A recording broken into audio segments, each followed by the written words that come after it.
KP, this crazy.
Studio 2 with DJ KP.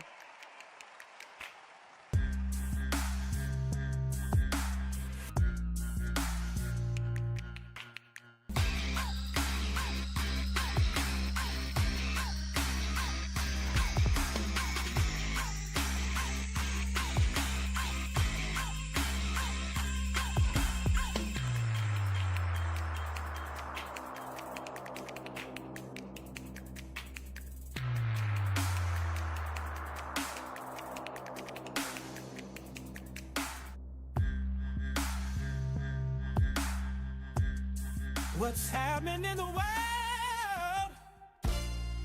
KP gonna inform us. It is time for the weekly warm-up.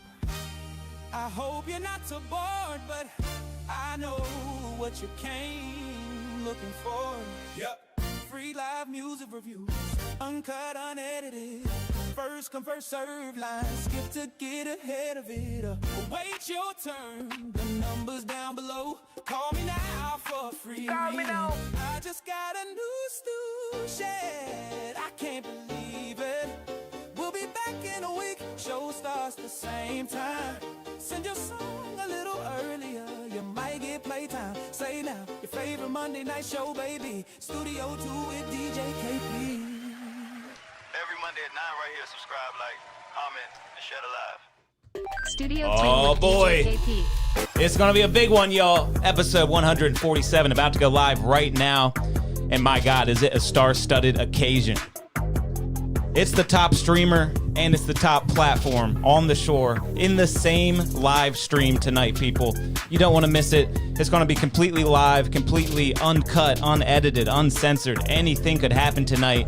You better share it with your friends. You better share it with your family. It's Studio 2 with DJ KP.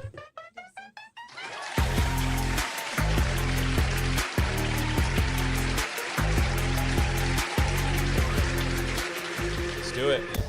It's Studio 2 with DJ KP. What's going on, everybody? It's Monday night, 9 p.m. That means you're locked in Studio 2 with DJ KP for the next 2 or 3 hours. And you know we got to drop a big bomb for it. It's another star-studded episode, action-packed. All right, we got Eastern Shore Undercover on the stream tonight, and we have the one and only, the Don Dada is right here in the shed with us. TJ, how you feeling over there, man? Hey, my. I cannot complain. It's a pleasure to be here. KP, it's a pleasure to be here. Man, you're looking pretty good over there. He's put on some really, really nice clothes for the occasion. He got the bow tie on, and of course, he's got that big-ass chain. Don Dada. Y'all know what's going on, man. A.K.A. Mayor Jackson. Oh, and is somebody listening to the stream? I'm hearing a little bit of a feedback. Check your phone real quick. Make sure the volume's all the way down. There it is. All right, no big deal, no big deal. But what's up, everybody? I mean, that's TJ the Don Dada right there. I mean, one of the biggest streamers, if not the biggest streamer on the shore. Stop it. I mean, you are. Man, hey, numbers don't lie. Hype y'all up, man. Don't let them hype y'all up, man. We got way bigger streamers on the shore, man. I don't know, man. I've seen it myself. We got people on the shore doing way bigger numbers than the Don Dada. Stop it. Name them. I need to hear some names. Hey. Because I've seen it myself. I've gotten in trouble before producing your podcast. You're such a polarizing figure. Have. Some people have really come at my neck for producing it. But I see the numbers, man. 1,500 people watching live when you go live. I mean, this guy is very popular. My latest video just got 1.4 million views on Facebook. Support this man. Support this man. Golly. And it doesn't just end there. I know everybody is tuned in because they are waiting for me to start this Q&A with the one and only Eastern Shore Undercover. Let's bring him on screen. Earl, how you feeling over there right now? I feel left out, man. I ain't got no Don Dada. I ain't got no bling. Can we make that happen for him? Eastern Shore Undercover? That'd be a big chain. Yes, I mean, that would be fire. There's a lot of letters in Don Dada, but there's even more letters in Eastern Shore Undercover. I would love to see some that. abbreviations, but it would be fire. That would be nice. Earl, how you feeling, man? Good, man. Happy to be here tonight. Thank you so much for coming on the stream. This is your second time on my show, and I wanted to let everybody know. You got to check out the first time he was on because it was another great episode, guys. We actually got talking about his little beef he had with Sheriff Lewis. We were playing a bunch of clips from like the town hall meeting and all stuff like that. So if you ever want to check out his first interview, it's episode 90. Just search up Studio 2 with DJ KP, Eastern Shore Undercover. But here we are again for another meeting, man. And a lot has changed. I'm loving it, man. It has. It's been about, what, a year? When was the last time we did that? Man, so this is episode 147. That was episode 90. We took about a 1 month break after episode 100. Has it been probably a year? Probably like a year. Yeah. And we got a bunch of people in the chat. We got Icky Chic in the chat. We got Queasy Porter. Birdie is also in the chat, and she's also at the table. And we got a special Birdie cam tonight. Check it out. It's the Birdie cam. Where is it at? Actually, which one is it? There it is. There's Birdie right there. Long-time commenter. Finally got you here in the shed on the show. How are you feeling today? I love it. I'm here, and I'm happy to be here. Nice. You're going to weigh in on all the topics and kind of give us the female perspective on this conversation? Yes, and it's better than just typing away all the time. It is, right? Yeah, easier to get your voice heard when you're here in the building. Oh, man, I can't wait to get this thing started. Travis Scott, we got my lawyer in the building. Travis Scott? The famous rapper Travis Scott is your lawyer? You know I had to go there. Really? That's your lawyer? Yeah. Awesome, man. That's my Chat GPT lawyer. Not bad. Well, guys, we got to get into the weekly warm-up. A lot of people are still entering the chat, and it's going to be very quick because I really want this episode. We're probably not going to do many music reviews at all. I really want this episode to be exactly what I said it would be, a live Q&A with Eastern Shore Undercover. So before we get into all the questions and stuff, give us about 10, 15 minutes to warm up. I got some really light topics to get everybody talking. And then we're going to get into some pretty heavy issues, some local stuff, some national stuff. The news has been crazy lately, hasn't it, Earl? It has. It has. I love it really the news. has. My generation calls me an old man because I watch the news, but I stay on top of it. I have to stay on top of it. Yeah, you do. I mean, this week was especially crazy, so it's pretty much fitting that we got Earl on this episode because I got a lot to talk about. So let's just get right into it, guys. I'm going to start off with some light stuff, like I said. Let's just do a little sports, just a little sports to get everybody talking, and then we'll get into some more stuff, too. All right, so first up, Lamar Jackson finally back on the winning track here. Is everybody a Ravens fan at the table, or now let's all say our loyalties? I'm gonna keep it real. I'm not the biggest sports fan because I've never really got to get into it in my lifetime, but that's my biggest regret because like people that are football fans and stuff have so much fun. They go out to the bars, they hang with their homeboys, you feel me? They go to the football games and they enjoy themselves, but I don't really know too much about it, but when people ask me what's your team, I've always told them the Baltimore Ravens, considering that I was born in Maryland. You got to keep it local. You got to keep it local. So, but I'm glad to see it. And they finally got back on the right track, and some people think that Lamar's going to get fined for this post-game speech, though. He's kind of unhinged here. We needed it bad, because I believe some people was on suicide watch. So we definitely got the dog. It was that bad in Baltimore, though, honestly. I mean, they were playing like shit for weeks. I missed it. He said something. He said we had to get it back because, I mean, the Baltimore fans, they were on suicide watch. He said that on the postgame. I think they're too sensitive because in the same sense, if we go back and watch movies that was created in the 90s and the 80s and even in the music, the things that they said, it was just brought to my attention through Instagram. I forgot who the artist was, but he had a lyric and a song, and it was about Miley Cyrus. He was like, Miley Cyrus in like 3 years, come holler at me. I think she was like 16 at the time. But this is the grown man making this in a song, and it went viral, and he was not canceled. But at the same time, they'll probably fine Lamar at least $25,000 for that little comment. They bet not. But let's keep it moving, though. That's we gotta like a quarter to me or you. Yeah, right. Seriously. I mean, these guys get fined thousands of dollars for the slightest infraction. It's pretty crazy. Yeah. And since we're talking about the game, how about we play this one play that was so amazing? This interception and then handoff for the touchdown. Anybody who is in one-on-one situation. Burrow again kind of stumbles, and he's intercepted. Hands it off to the other guy, the faster guy, too. So I thought that was so cool. The old veteran hands it off to the fast, a little DB. He gets it all the way to the score. That's fire. That was fire, right? Definitely loved seeing the Ravens do a little bit better this week. Big guy, because he wasn't making it. Hey, Earl, what's your football team? I'm the Chicago Bears fan. Oh, my goodness. They're doing great. That's different. Yeah. They're doing really good. Yeah. And speaking of football fans on Suicide Watch, check it out. The Philadelphia Eagles weren't doing so good the past 3 weeks. They got back on track this week. But I thought this was hilarious. Some friend called in a wellness check on their buddy. Hey, man. How's it going? Are you Jake? Yeah. Okay. Hey, so someone called in reference to your Facebook post. The Eagles lost, man. I know. So I'm fine. The Eagles lost and the dogs are barking. I gotcha. You don't play on her. When the neighbors have to call in a wellness check on you because you're just flipping out so much over football, that's just hysterical to me, man. And that's how the Eagles fans really are. So good thing they're back on track. There's no telling how emotional they could get. Oh, no, he might have bet some money. You got the neighbors calling in on you like that. Yeah. Trump, he was at the big Navy-Army game. I didn't see much of that, but I did find his coin toss kind of fascinating. Who tosses a coin like this? We all know I'm a big fan of Trump, but this is kind of weird looking. It's an interesting technique, man. Like he's releasing a dove or something. Like it was invisible. Right. What happened to the old thumb flick technique? Whatever happened to that? He's Trump, of course. Oh, yeah, and this Patriots player, he went viral for he walked into his game, which we all know it's frigid up in New England, and it was a snowstorm. He walked in, no shoes, no shirt. He's built for the cold, man. And no sense, neither. Left it at the door. Left it in his car. That's wild, though. I don't think that's very smart. I think he could definitely be taken out of the game for pneumonia or something, man. Who knows? Right. Hypothermia.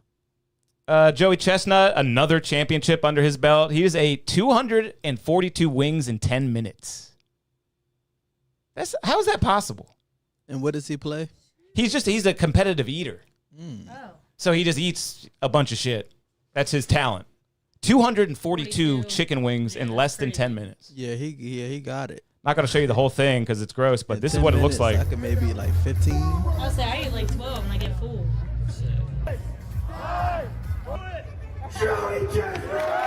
The greatest to ever do it, guys. I don't know how he gets it done. All right, guys. Okay, this is the last little warm-up clip, guys. Then we're going to get into the really good stuff here. How about RFK Jr.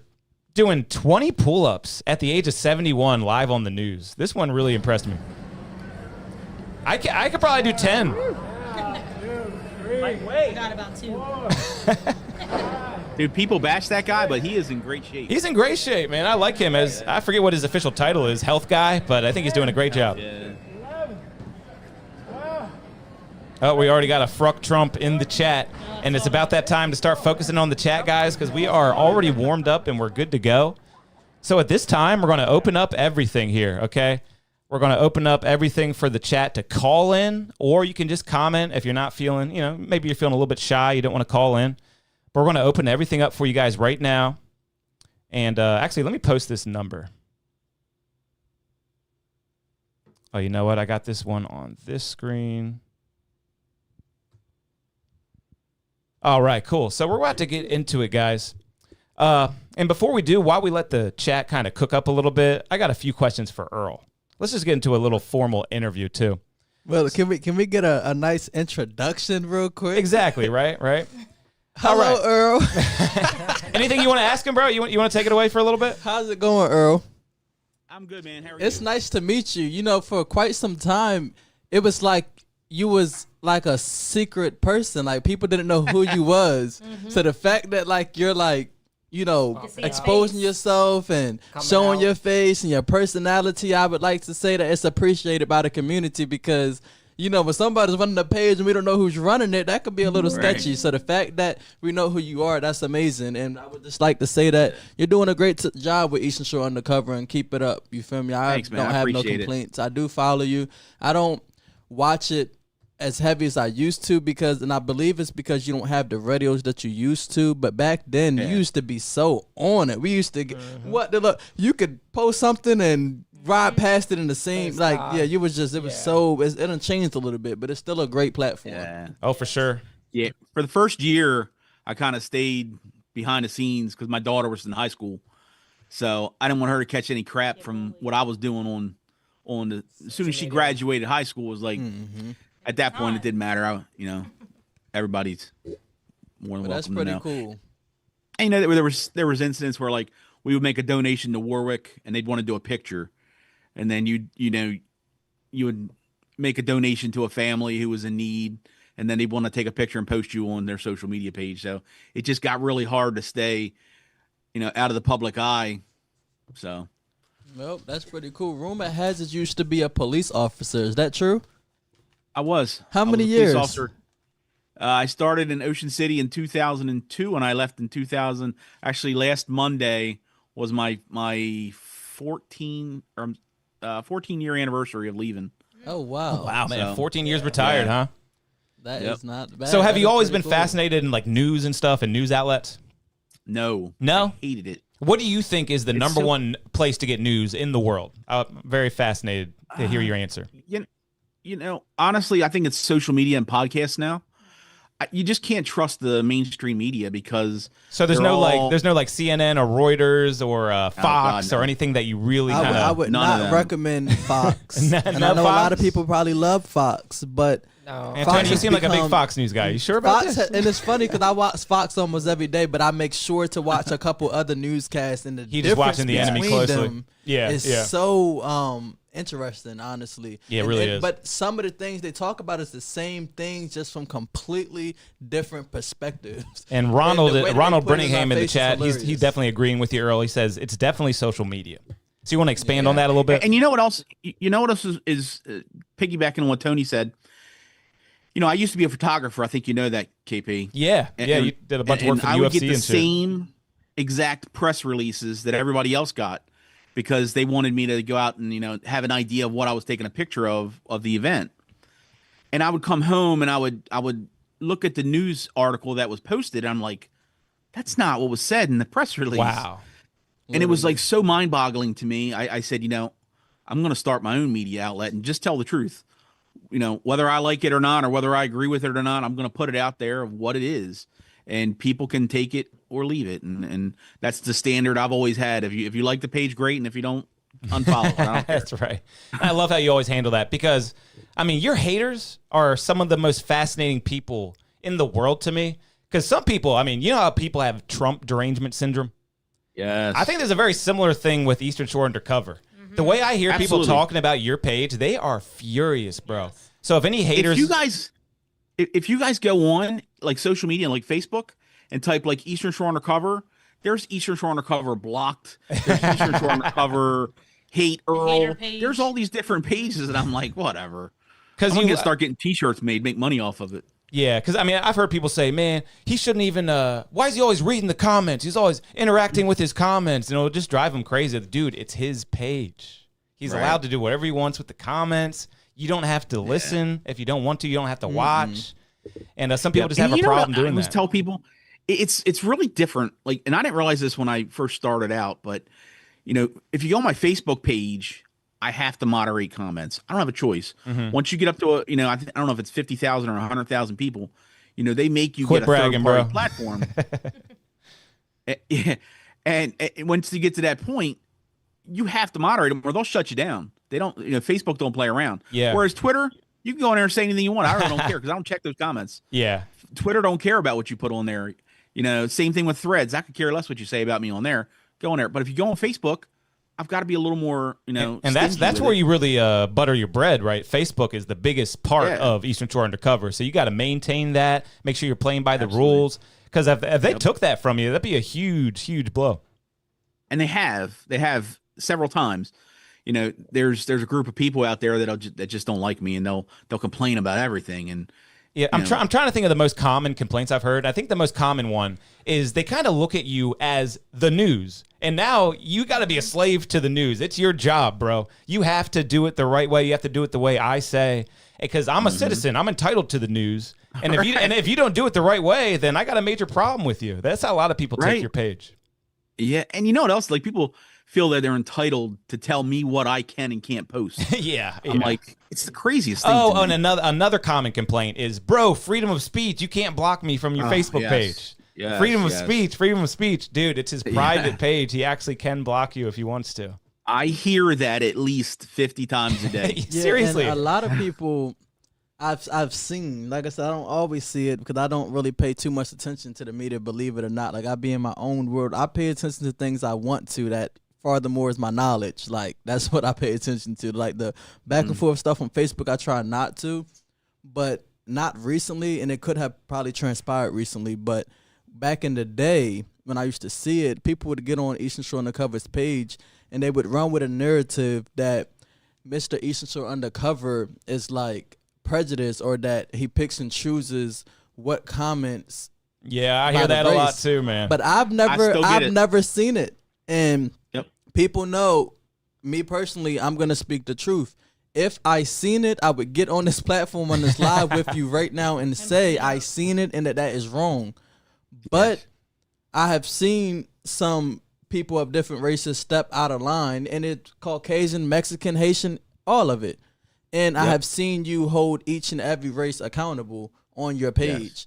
Now, granted, you may have your own preferences, but I can say I've seen you hold everybody accountable in them comments. Like, if somebody gets on there and brings up race or is being racist, whether they're black, whether they're white, you block them or you delete them or you warn them. Yeah, that is very smart, because the racism claims, they are always coming at you with those, man. And hey, KP, you had a guy, and I'm not going to bring up his name because I don't want to cause any problems for you, but you had a guy go on and comment on your page about why he didn't like me. Oh yeah, and you know who I'm talking about. I think so. Was it yeah? Just keep going. The reason I had to ban him off my page is because he is a black man, and he is more racist to the black culture than any person I've ever met in my life. Oh wow! So we went to bed one night, and I believe I woke up and I woke up one night and one morning, and I had like 50 comments of him, and of the 50 comments, I had 100 complaints about this guy. And unfortunately, what happens is this guy says it, and I become the one that's racist because Wow. it's my page. So you're saying this is And I'm like, this is an anti-black man? Is that what you're saying? I just want to make sure I'm clear on this. Yeah. Wow. Yes. Okay. That 100%. damn. And So I sent him I sent him a message. I said, look, man, you can't do that. You know, if you don't like that, that's you. But I got family members that are I have a niece that's a child of color, and I'll be damned if I'm going to allow it on my page. Yeah. So I asked him nicely, and we have some mutual friends that I was being nice to, and I sent them a message and I said, look, you got to get your guy under control, man. You can't Get be your on my boy page saying this stuff. Yeah. And he didn't. He fired back at me. He put up a post on his page, and I'm like, gone. I'm like, I ain't thinking twice of it. I'm like, if you're racist, you come on my page. I don't care if you're racist against white, black, Chinese, Mexican, whatever. Yeah, even if you mention race, you pretty much block them. As we're on here, because we're on here, I would just like to ask you, and you can give your 100%. This is 2025. We have Trump as president. You can say what you want to say, trust and believe. Do you have any racist bone in your body? Yeah, what's your least favorite race, Earl? I don't care. They all pay me. They're all assholes. There you go. Good answer. Good answer. It don't matter to me. KP redirected your question. I said, do you have any racist bone in your body? No. Well, y'all have heard it firsthand. This is Eastern Shore Undercover, and he's saying he's not racist, and this is him coming out of his own mouth. And if he's saying he's not racist, then he's not racist, because I would like to think as a man, he would tell y'all. Yeah. Mm-hmm. And Tony, I'll tell you this, and I always throw this back to people. So because we do a very high volume, we help a lot of people out in the community. Never once have I ever said, when somebody sends me a message, hey, what's your race? I don't care who you are. If you need help, I'm going to help you. So I've buried kids. I've, fed families, and it always comes back to me. They'll say, well, you're racist. And I'll say, well, what have you done? Seriously, man. And I really think it's just more so people not respecting and understanding people in their own circles. People have their own circles in life. So you're a Caucasian man. You have your own family. Majority of your family may be Caucasian. So would it be for me or somebody else to get upset with you for majority posting Caucasians because that's your circle? That's a good point too, that man. does not make you a racist, and that's just the point I'm trying to make to people, because if you come to my page, you might see more African American things. But I love white people, I love Haitians, I love Mexicans, I love all races. So people just got to stop judging off of people's personal preferences of who they choose to hang around. Yeah, that's an excellent point, because people just talk about what they know, man. Yeah, if you talk about majority white things, it doesn't really mean he was anything. a cop. Did you really expect this man to be on the internet with a blunt in his hand, with a bottle of Henny next to him, dressed in a Nike tech with a ski mask? He's gonna be the next Joe Budden, You're not man. gonna see that. You're not gonna see that. But that's what the community wants from you, Earl. You got to get a nice big styrofoam cup, double it up, get some lean in there, man. Let's go. I've never had a shot of alcohol. I would say though, I don't judge the people that do wear Nike techs and ski masks and want to drink Henny. It just all comes down to, what are you doing with your life? Are you progressing it for yourself and your family, and or maybe for the community? And if you are, who are we to judge them people? Now, the people that hop on here with the tattoos and want to be fake gangbangers and want to just cause destruction and weigh people down and tear the community apart, we have I'm working on my cussing. I almost cussed. We got every right to give you the side eye or look at you a certain type of way, because that's just what it is. I don't understand who raised these people? Seriously, man. Preach, Dundada, preach. And you know what else, too, I think over time, we have lost the real meaning of racism. Oh, yeah. Yeah. I think that, people, if you're, a black man and you come on the page and I delete you for any reason, there's people out there that will automatically say that's racism. The same with white. There's a white man that I just deleted yesterday that he said something about, well, why did you say it was a white man waving a gun at Walmart? Well, because it wasn't a black man. It was a white man. Leave white people alone. If I'm going to Walmart with my family and I'm looking for somebody with a gun, I want to be knowing exactly what I'm looking for. Some crazy white dude waving a gun. That's who you're looking for. And people think that's racism, and that's not. That's so wild, man. People give you such a hard time. And speaking of that, honestly, when I started this stream, I was praying for you, Earl. I was like, these haters are going to come at you so hard in this chat. And really, it's been very tame. It's been very tame. But finally, somebody has just posted a whole bunch of pig emojis. A bunch of them. I guess. Yeah, I think because you're a cop, though. Nothing worse than that. Yeah, I've seen a lot worse. My wife has called me a lot worse. So. Yeah, right. But no, the chat is being very tame. We're not even getting any questions. So, guys, I mean, this is a live Q&A. We got 75 people watching live right now. Nobody has asked a question. I guess they're just enjoying themselves with the conversation, which is totally fine. But the number is actually posted right under Earl. If anybody wants to call in live and ask a question live, you're totally free to do so. Well, and if we have any of the haters, I need the haters to let us know your problem. Haters, stay away, please. No, I need the haters. I'm on my best behavior today. Well, now they have the opportunity to ask, and they're not. They here. sure do. Y'all could ask this man It anything happens all the live, time. right here, in person.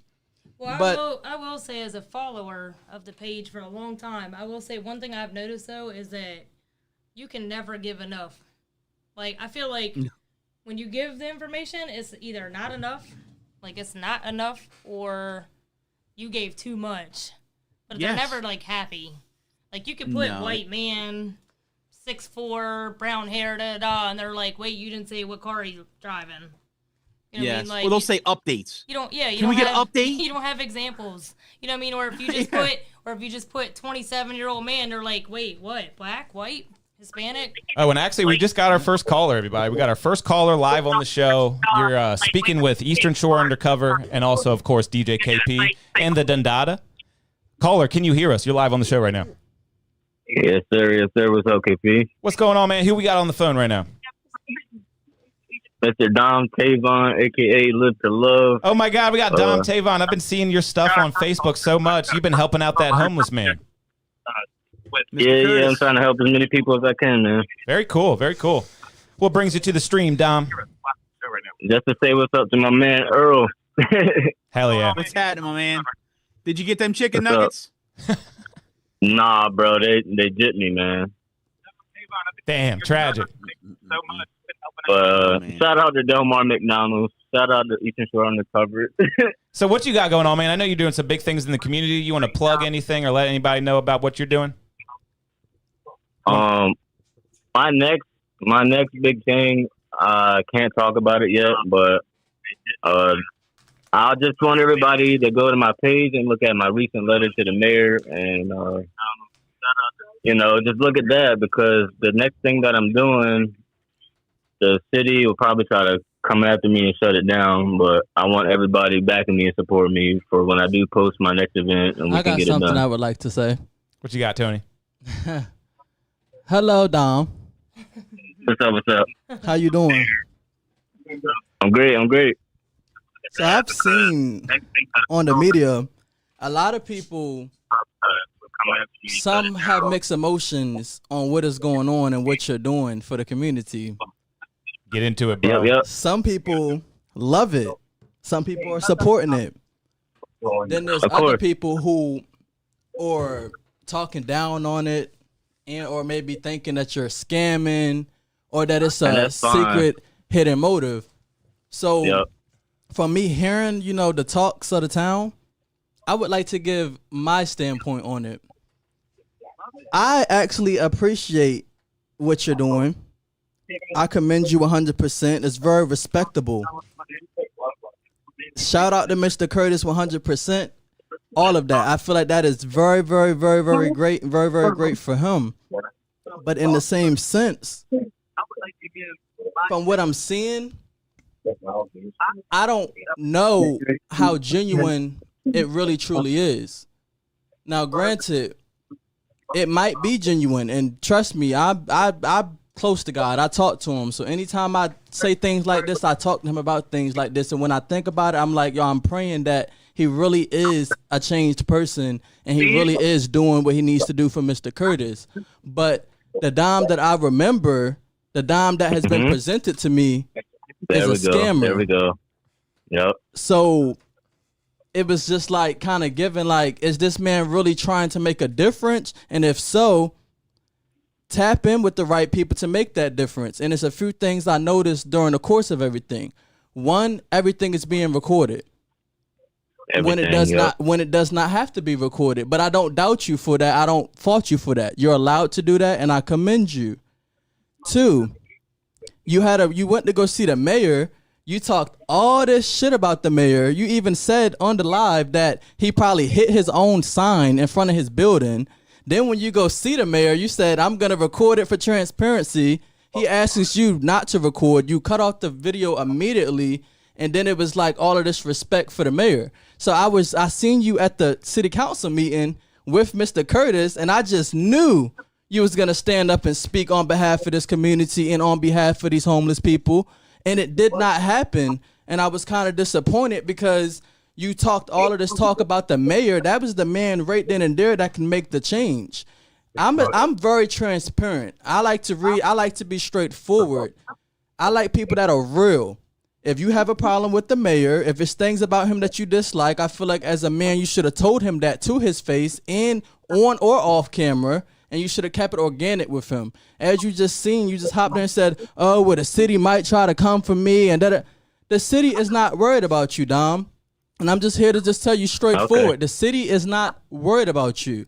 And I know this might come off as some hating ass shit, but I'm going to just be straightforward. Even the way you just hopped on this platform, you see very clear as day, this says podcast with Eastern Shore Undercover, Studio 2 with DJ KP, and Tony Jackson. You're the same person that tried to send me to jail behind lies. I forgave you for it because you apologized. And then so every time you see me, every time you see me, you try to be on positive energy, but then you hop on this podcast and you didn't even have the respect to say, hey, Tony, how you doing? So, yes, I'm taking it there. Damn. Yes, I'm taking it there. Didn't know it was going to go this way. Earl first. But let's try to wrap this part up because we can probably give Dom his own episode. He's got a lot to unpack. Yes, he needs his own episode. I got to give Dom at least. Because he popping shit off the fucking podcast. That's cool. It's cool. But I'll give you a couple seconds to respond. If I was going to pop it, I would have said that you need to take care of your motherfucking children before you try to take care of a homeless man. He's gone. And to keep it going, before you start trying to help a homeless man that needs to be at Dub Point, that needs mental help, not fucking money from GoFundMe, how about you go trying to help the people that's out there with 3-4 fucking kids in the cold?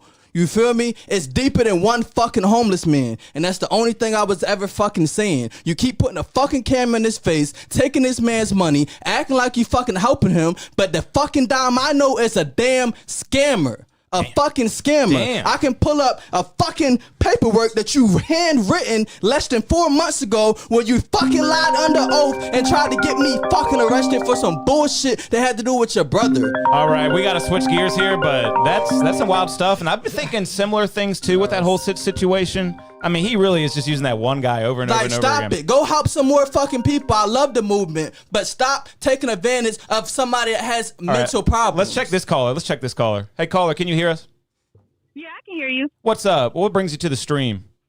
Tony on there talking crazy. Damn. Is this about Dom or is this about Earl? It is because no, we're just talking about Dom. No, here's the thing. Cody cannot get on the podcast and talk about people's children when he gets on social media and records police interactions and everything all the time. Look what you Dom's did, doing what's right for the community and recording it and bringing awareness to the situation. Nobody else has brought awareness. Dom is scamming that man and taking his money if we're going to be serious. I was trying not to take it there, but we know I'm going to keep it chill and real. Then go help some more people. All right, that nigga everybody needs to go to Dub Point. How about you go sign his ass up for fucking Dub Point? He needs to be in a group home, not y'all taking these fucking people's money around Christmas time trying to take their shit for your own fucking personal gain. I'm not the one that's gonna play with your ass. I actually give back to the community. I actually love the community, and I actually believe in God. I'm not the fucking one because I am very passionate behind things I believe in. You feel me? And Dom is some bullshit, and you know it. So and you how know do you know and you know all right, guys, with all due respect, I'm gonna take back the stream. I'm taking back the stream here. We're gonna give Dom his own episode. All right, I'm going to hit up Dom. We're going to get him in the studio. We're going to do his own Dom episode. But we're back to Earl now. And we do have some chatters who are asking questions. That's the same nigga that got his baby mom pussy on Pornhub. Jeez. Next caller. I tell you, Dom, he's definitely been polarizing. But let me get into these questions for Earl. I got to scroll back a little bit. I'm so sorry, Earl. I was not. Look. No, I'm writing it down. Never piss off Tony. I think we all know that. Someone called you a big walking cuck, but that's just mean. I don't know what that's about. That's rude. Dom said something. Then, like I said, I really was not trying to take it there with him. I was really trying to have a man-to-man conversation, but I was a little offended how he hopped on here and did that when I know every time I see it. First of all, it took a lot for me to even forgive him.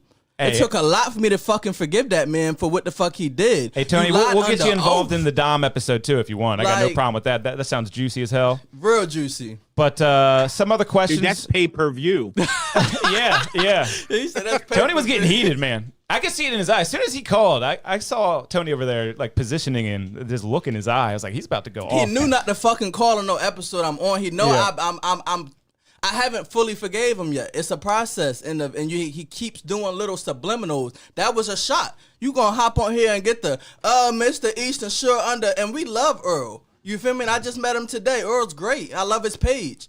But me knowing Dom and the way that he wrote that stuff about me and the whole ordeal of how he does things and what he said about the mayor and then how he ended a lot, I bet you ain't going to the mayor and call him a drunk. Mm-hmm. Me, if I feel like the mayor's a drunk, I'm going to tell the mayor, hey, sir, no disrespect, but personally, I feel like you're a drunk. You feel me? It's a way to go about things when you're a man, and that is counterfeit. Well, a couple of these comments are just asking, like, why they got blocked. A lot of why I got blocked comments. Like Marcy, I don't know if you know LP Marcy, very, very popular rapper around here, said, why you got me blocked, gang? I ain't do nothing, cuz. Not like you can actually answer that. LP Marcy. Marcy LP Connor. Right on here. Marcy LP Connor. And then Spike Singleton. Forgive him, Earl. And then Spike Singleton. We're changing our ways. He said, anybody that messages me 90% of the time, I bring them back on anyway. So that's love. That's love. Bring him on back in there. He's a good boy now. And Spike Singleton said, I got blocked when I seen people saying he should be hung, in quotes, and it was a black man who killed the white officer in Delmar. That. Okay. Let's talk about that. Yep. And I missed this. So let's talk about it. So here's something like, and it's even like both ways. White people and black people say it. They'll say they should be hung by a tree. And most of the times it's from a pedophile, somebody that has sexually molested a kid. I ain't gonna sit here and tell you that I disagree with it. Come on now. Now, if somebody sexually molested a child, they should be hung. I agree with it. Absolutely. Yeah. Absolutely. And I'm 100% on board with you.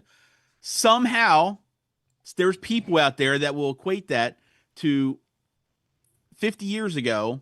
Oh, no. And being racist. And that kind of blows my mind because I see that all the time, too. And people got to understand, black people were not the only people to ever get hung or lynched. Like, that's not just a black thing. Right. We're not talking about black people when we say hang somebody. You know what I mean?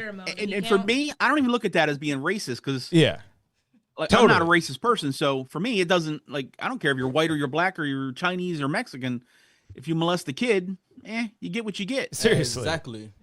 Hang him up, man. Yeah, so no, I don't, I guess I missed all of that. So with what he's talking about, I don't know the specifics of that actual post or how true what he's saying is, but like what Mr. Earl just said makes 100% sense. He's basically saying if you're black, if you're white, if you're Hispanic, whoever that comment was, they might have said, oh, that person deserves to be hung. But he's basically just saying he wouldn't have gave if it was a monkey. He wouldn't have cared if it was a giraffe. He's saying any race, any of that. Just because somebody deserves to be hung does not mean that that's a racist statement. And I don't think that is a racist statement. Well, let's see what this caller has to say. We got another caller. Says they're from Philadelphia. Caller, can you hear us? You're live on the show right now. Yep. What's up, man? What brings you to the stream? No, dude. Just throw that shit away, man. Dude, go get a job, really. Oh, wow. So who you talking to, me or Earl? Shit, man. Earl. Oh, Earl's retired. I love these conversations. Yeah, man. I'm just watching this shit, and I'm like, this nigga got to get a job. Damn. I'll tell you what I'll do. Who am I speaking with? Jared. Jared. So, Jared, what do you do for a living? Dude, I'm a janitor. Okay. Janitor? Go ahead and hang up, I have a real KP. job. I have a real job. I salute the janitors, man. Absolutely, we love janitors. We need them. I treat the janitors just like like the janitors, CEO. too. That's how I was raised. Everybody needs a janitor in the schools in different areas. So, Heck yeah, man.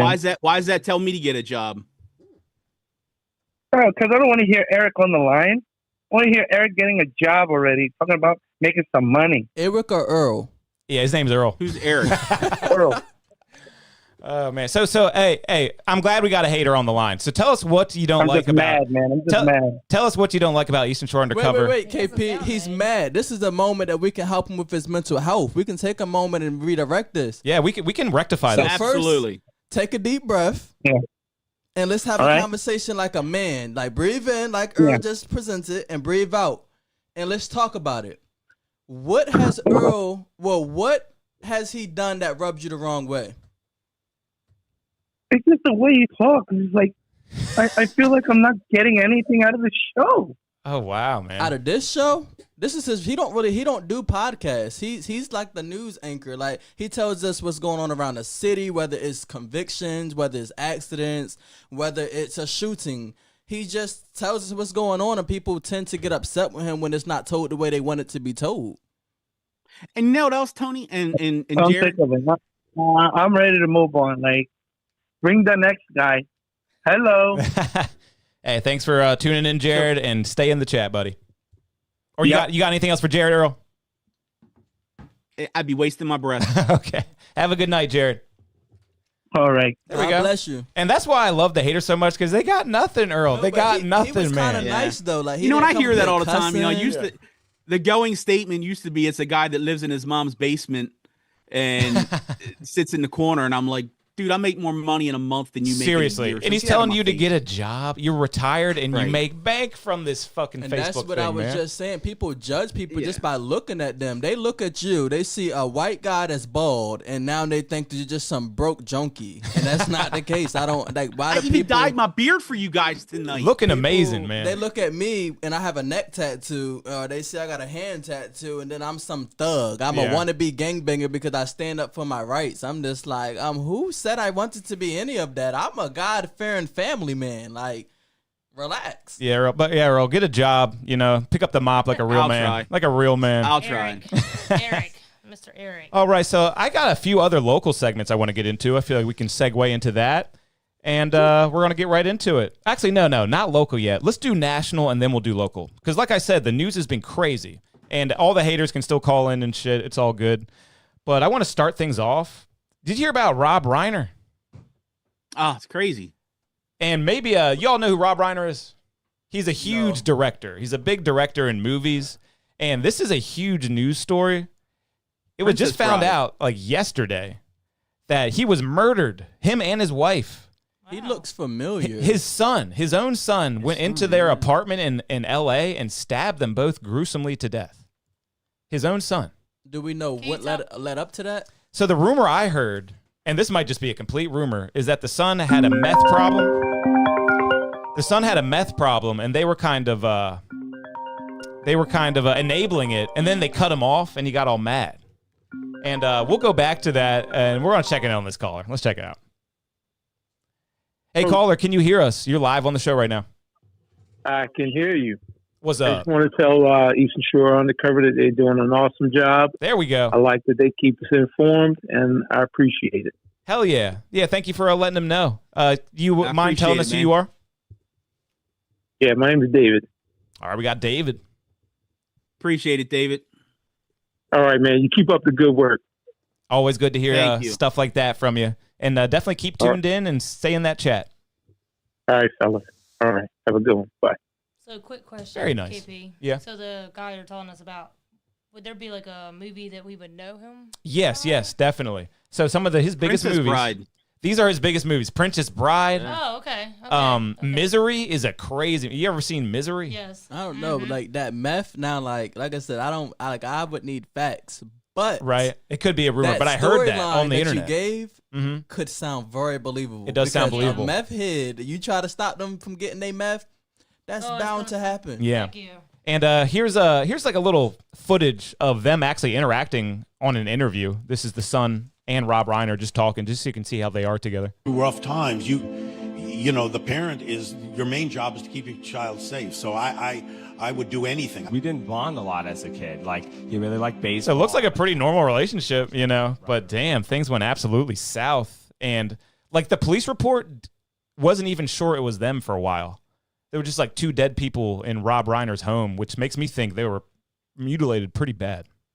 But yeah, the son absolutely losing his mind. Hold on, y'all, before we continue. I just sat here and self-reflected. How I just acted earlier was completely uncalled for, and I should not have been triggered into acting like that on this platform. He's back. That was the Don Dada. Tony Jackson is back. 17 minutes I would later. like to apologize to Dom. I'm going to have my opinions. I'm going to stand by my opinions / facts. But I do want to apologize because you came on here to show love to Eastern Shore Undercover, and I should not have acted like that. So I do apologize. Hey, I'm going to do a little small shout out for a local business in the chat. I'm going to do a small shout out for Downin Pest Control Services. Small local business. We will beat prices and services. Appreciate the time. There you go, bro. There you go. So they deal with everything, right? Yep. Okay, well, y'all got it. Are they located out of Salisbury? Probably. But look them up, guys. Look them up. I know Tony's got a lot of pests he needs to get taken control. What we need to do is get the mayor to give him one of them government contracts. Yeah, there we go. All right, so let's move on from Rob Reiner, and now we got to move on into a huge news story. What happened at, what's it called, Bondi Beach in Australia? Oh, Damn. where the shooting took place? Yeah, there was a hatred. Hanukkah celebration, and two gunmen had these big, huge, long rifles, and I think they said 12 people dead. And yeah, it took place at a beach that had like a children's play area and everything. It was supposed to just be a nice family-friendly event. Elderly, young people were all there. Did you peep where they say that the guy attacked the gunman? You got the video where they literally like he took the gun from him. Yeah, let's get into that because this guy is a real hero. I'm playing the video right now. Yes, he is. Of a citizen. I mean, the police couldn't even take this guy out. The police were hiding behind their cars in Australia, and this citizen risks his life. KP. And the citizen, he got shot twice by the other gunman. Yeah. Yeah. And it doesn't even look like it, does it? At all. It don't look like he got shot at all. But they say that he was in the hospital basically fighting for his life. Oh! I mean, you hear those big booms?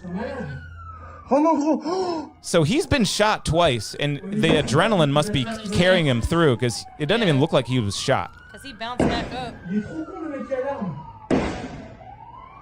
One more time with a little bit more of a zoom in. I mean, that's a real badass. I can't believe that these 2 men was really just broad daylight outside, clearing the beach out like that. Mm-hmm. What in the hell what did they think when they woke up? What type of demons was they facing? And what in the world? So that is a little closer look at the hero. You know, some people tending to his wounds. I'm pretty sure he got shot twice by that huge rifle. And I think he's going to make it. I think he'll be okay. Birmingham said the crazy part is that the hero got charged. Did they? I mean, that sounds too crazy to even believe. But even the president had like commended him for it. They would like, he says, I heard it. He commended him. I mean, it really looks like it's out of a movie scene. Like, look at this guy just talking to the reporters afterwards. It was an absolute massacre. With my family, it was a Hanukkah celebration. There were hundreds of people. There were children. There were elderly families enjoying themselves. Children. And we're going to check in on another caller here. Hey, caller, can you hear us? You're live on the show right now. Yes, hey, how is everyone doing? I was just calling because I had a request to Mr. Earl.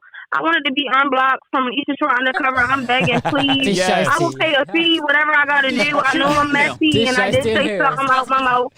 Yeah, it's just like It's so crazy because I didn't even recognize the voice. Man, you got to know that voice. Just unblock me, God bless. I will watch my mouth. Hold on, I gotta clarify. Are you an ex of Tony Jackson? Yeah. I think I'm I'm gonna have to clear it through him. I'm about to say, if you an ex of mine, I need to see what that's hitting like then, because I missed that segment. Hey, yo. So what's your name? Earl needs your name. Earl needs your name. Oh, my name on there is CBFW T-Baby. I got a yellow wig. Thank you. You sound awesome. I can't unban her without her name. I need her name. CBFW. CBFW? FW? T-Baby. T-E-E. Baby. Just make sure I get unblocked this second, please. I'll pay you whatever. Earl, keep an eye on her. She's a wild one. Hey, somebody spell it in the chat. I feel like we're... Good night. Yeah, y'all. put it Thank in you the chat. so And I much. can get it tomorrow and block them. Yeah, put it in the chat real quick. Put it in the chat. All right. And we had another call that we just kind of missed, but that's nice. Makes I it mean, she easy. was going to pay a fee to get back on Eastern Shore Undercover. No. She's been saying Look, in she's the willing. comments, though. She's been saying, please. Most times when I ban somebody, it's just because they're at a very low point in their life and they're having a really bad day. I Look, used to if always. I've never been banned from your page, I know you're not a bad person. Like, you're not that. Tony, you never been banned? I've never been banned. That's like, good. Tony, you're a good guy, man. You're a good guy. I appreciate it. He's got a good head on his You shoulders. know what? I used to every Thanksgiving, I would completely wipe my slate clean, and I'd get rid of every person that was banned. I'd put them all back on the page, and then after about the first or second year and the third year, I'm like, this year I told my wife, I said, nope, ain't doing it. I'm like, if they want back on the page, they'll message me or email me, and I'll put them back on. I said, but I learned my lessons. The same people all the time get banned. It's the re-offenders, just like in real life. People blocked, and I had posted it on my page, and I'm like, all right, y'all, I'm about to finally unblock all of y'all. Y'all get the privilege of, because it's a privilege to be on our page. So I'm like, you get the privilege to be back on. There, you would have thought that I called people. Man, look, everybody was going crazy. They was mad at me for unblocking them. You could have kept me Yes. blocking. Same exact thing. Like, I was being nice, just giving y'all a chance to redeem yourself. But, And I don't even respond to them. If they Yeah. complain about me unbanning them, boom, block them again. Yup. Gone. And I saw Birdie posted that person's username in the chat. I got it posted if that helps you out at all, Earl. But I'm sure you'll just do it tomorrow or something. She said, I'm freed. Yep. Hey, that's lit. She's free. T-Baby, so glad we could help you out here on the chat. And back to the little news story we're talking about. I thought it was pretty fascinating that the two gunmen were father and son. Y'all know that? Yeah. Yeah, it's crazy. Father and son. The audacity that they could really come up with that together and carry it out is just like So you got the younger one, the son here, and you got the father here. And it was like two Muslims who were shooting up a Jewish event. And we see stuff like that all the time nowadays. Like, it's getting pretty crazy. Hatred. Yeah. All yeah. for hate. Yep. And here's some horrific scenes just from some witnesses and stuff. Imagine being on this beach. It's supposed to be a nice day. And I just saw an older lady get shot, and she was on the floor. Saw an older guy get shot, very badly injured on the left-hand side, and I just saw a bunch of people screaming, run towards me. I didn't know what was going on. And I just can't imagine, man. It's just so crazy. That's probably the biggest shooting in the past, 2 years, something like that. Yeah, terrible. Yeah. Yeah, not too much to say. It's just terrible. We can't really say too much about it, honestly. Oh, yeah, and this is a video that I saw of Bondi Beach. And this was 13 weeks ago that someone posted this from Bondi Beach. What flag is Palestinian that? flag. Palestinian flag. What made you come here? Yeah, pretty unruly, but, and then 11 weeks later that happens. It's like, damn, go figure. Okay, here's the local one. Here's a local one. ICE apparently was in Princess Anne. Is this true? Yeah. Did you see this picture, Earl? I saw it. The video. It's the video. I did. Oh, it's a video. I yeah. did. Yes. The answer is yes. I did see that. I'm not sold that that's ICE though. Yeah. Because you know where I got think that this was from? I actually got it from Maryland State Police. Dom Tavon. That's where I got it from. Dom Tavon posted it. That's where I got the information. You know, it's so So funny. can we really trust that guy? So fun. No, but this is what makes it so funny about that, right? The guy who actually posted that, keep in mind, he posted that. Dom goes and screen records it and reposts it to his page because Dom is inside of his rumor thing to trying to build his following up and is not even building. But if God wants it to build, it will build. I'm not a hater. I would love for his following to build if he's going to change his life around and be a real, genuine person. But it's not even going up. But yeah, he stole the video from the guy. He called himself putting the guy's Facebook in there like the guy didn't already share on his own page. Like, you was better off just sharing his post. Why screen record it and repost it on your page so that you could attempt to get the following that's not coming? Yeah, I'm kind of getting the same feeling that I'm just calling everything that out you're what saying. Look, KP, you know I do not 'Cause I don't know pick Dom. with people. And I don't pick with people. Yeah. And I'm not a bully. I call out facts, truth. Dom, I have known personally. I'm personally telling you what I have known him for, and I'm telling you that I personally hope that he's really changed his ways. All right, final thing on Dom here. Final thing on Dom. Then we're moving on from Dom. Yeah, I started following him. kind of picked up on what he was doing with that one homeless man, and he's probably made like 25 to 30 videos about the same homeless guy. Yes. And it gets him a bunch of likes, it gets him a bunch of comments, and he's definitely trying to just do more stuff like that. And he definitely took someone else's post about this ICE thing. And I could see it being just for clout, honestly. But I'm gonna give him his own interview, and we'll see. Respect, he might have changed his ways, and it might really be a God-led thing. And but I'm hoping back to this post though. So Earl, you think this is legit? Do you think ICE was in Princess Anne? I mean, they could have been. Keep in mind, the Salisbury branch handles the whole Eastern Shore and some parts of Delaware.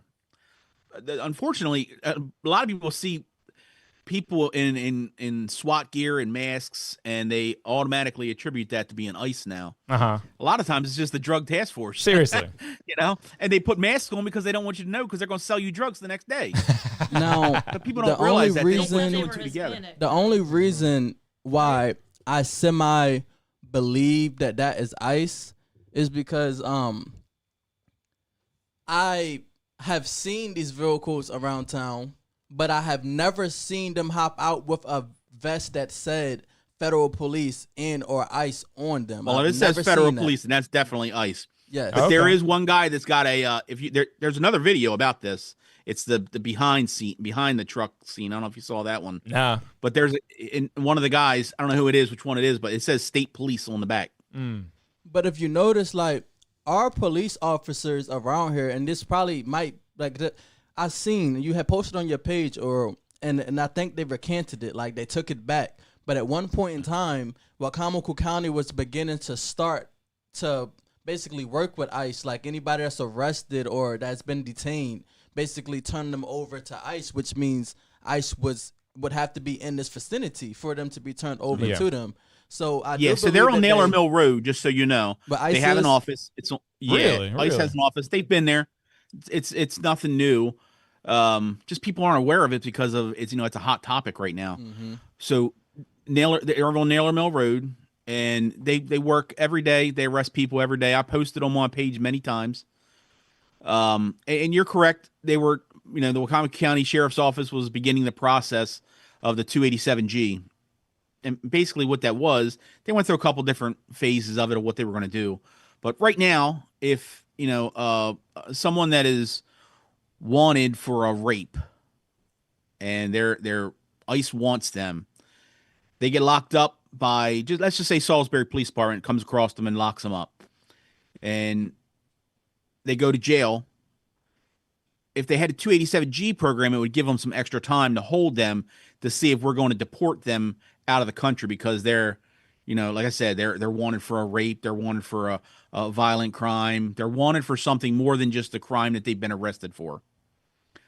Unfortunately, a lot of people will try to blow that way out of proportion and be like, well, you're going to have Sheriff Lewis out here locking people up. They didn't read it, and that's why reading is fundamental. Because I've read it. Yes. I've read it, and that's why I seen Sheriff what it was Lewis all about. hates me more than any person in the world. Yeah. And I'll stand here and defend him to this day that he ain't out there working with ICE, trying to arrest people with ICE. It's just not happening.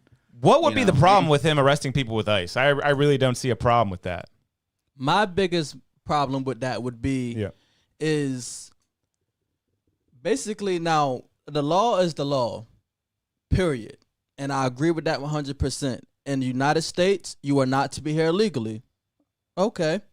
Now, if these people are literally here, like I'm talking done, climbed over fences and things and illegally came into the United States, that is illegal and they should not be here. I will 100% say that. But it is a way to go about things when we're talking about treating humans like humans.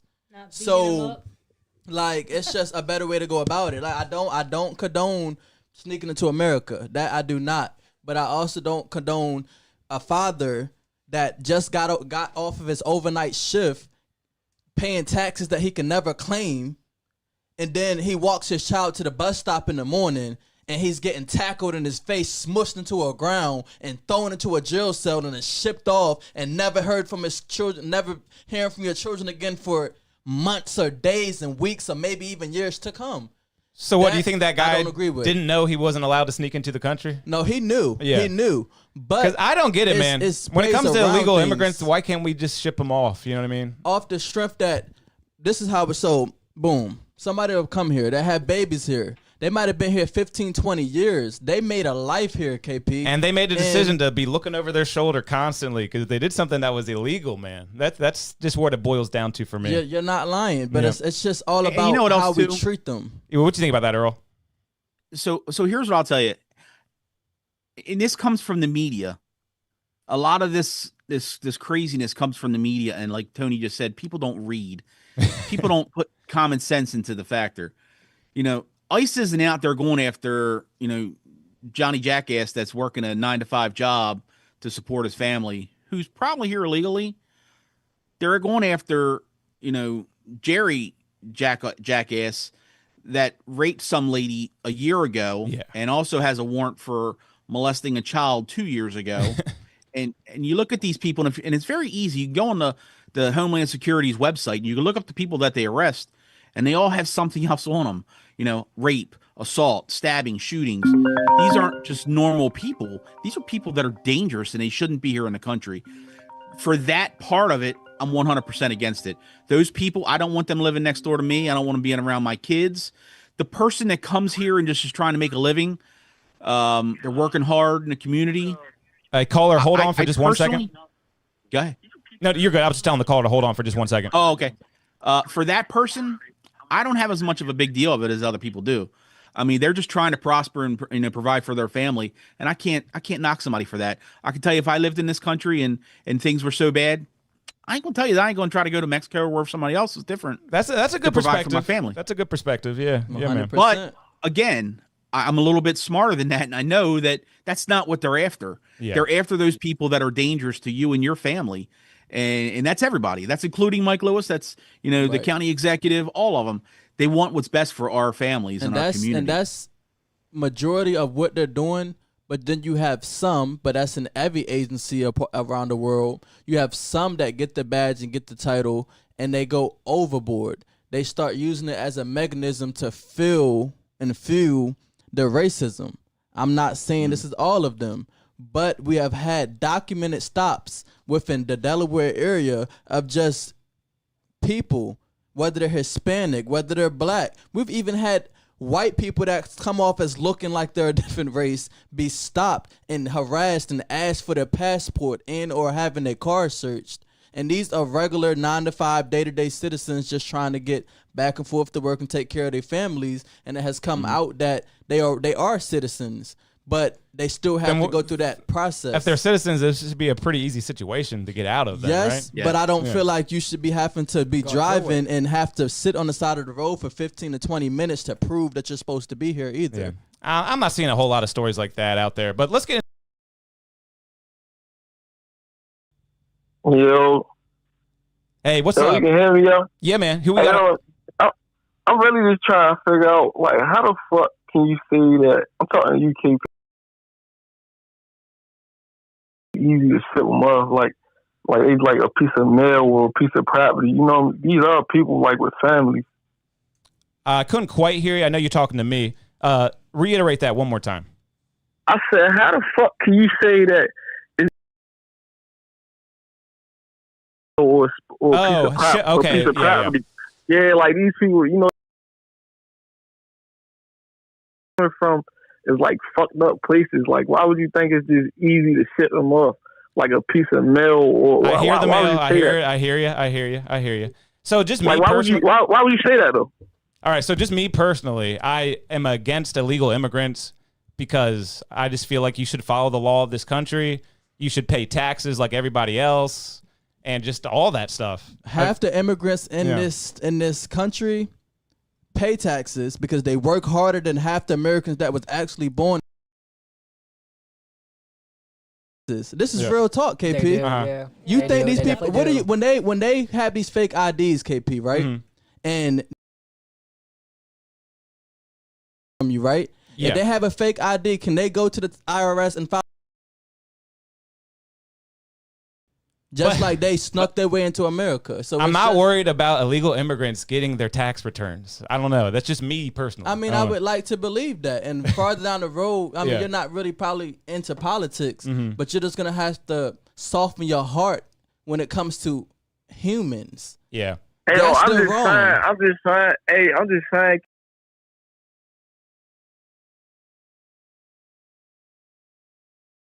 Bro, they got families, bro. Like, you feel what I'm saying? Like, I can even go as far. Listen, I can even go as far as opinion. Yeah. Yeah, I know you're not going to agree with me. And he's stuck in his stuck in his own opinion. Believes So we our have to opinions. leave him in that realm of things until he can farther, look into the. I'll put it this way. I definitely see where you guys are coming from. Do you guys see where I'm coming from at all? I just said. Yeah. I mean, Yeah. slavery wasn't right till they made it not right. Just because it's legal don't make that shit right. All right, so you're saying just like slavery used to be legal doesn't make it good. It shouldn't be against the law to cross a border. They should be I'm saying locked there down. should be some type of some type of. I don't agree with the lockdown either. I agree with some type of stipulation. Like, bro, It's the same they as running from telling something, people, man. I don't know. They're telling people to go to the court to fix their situation in the country, but then you arrest them right after they get out the court.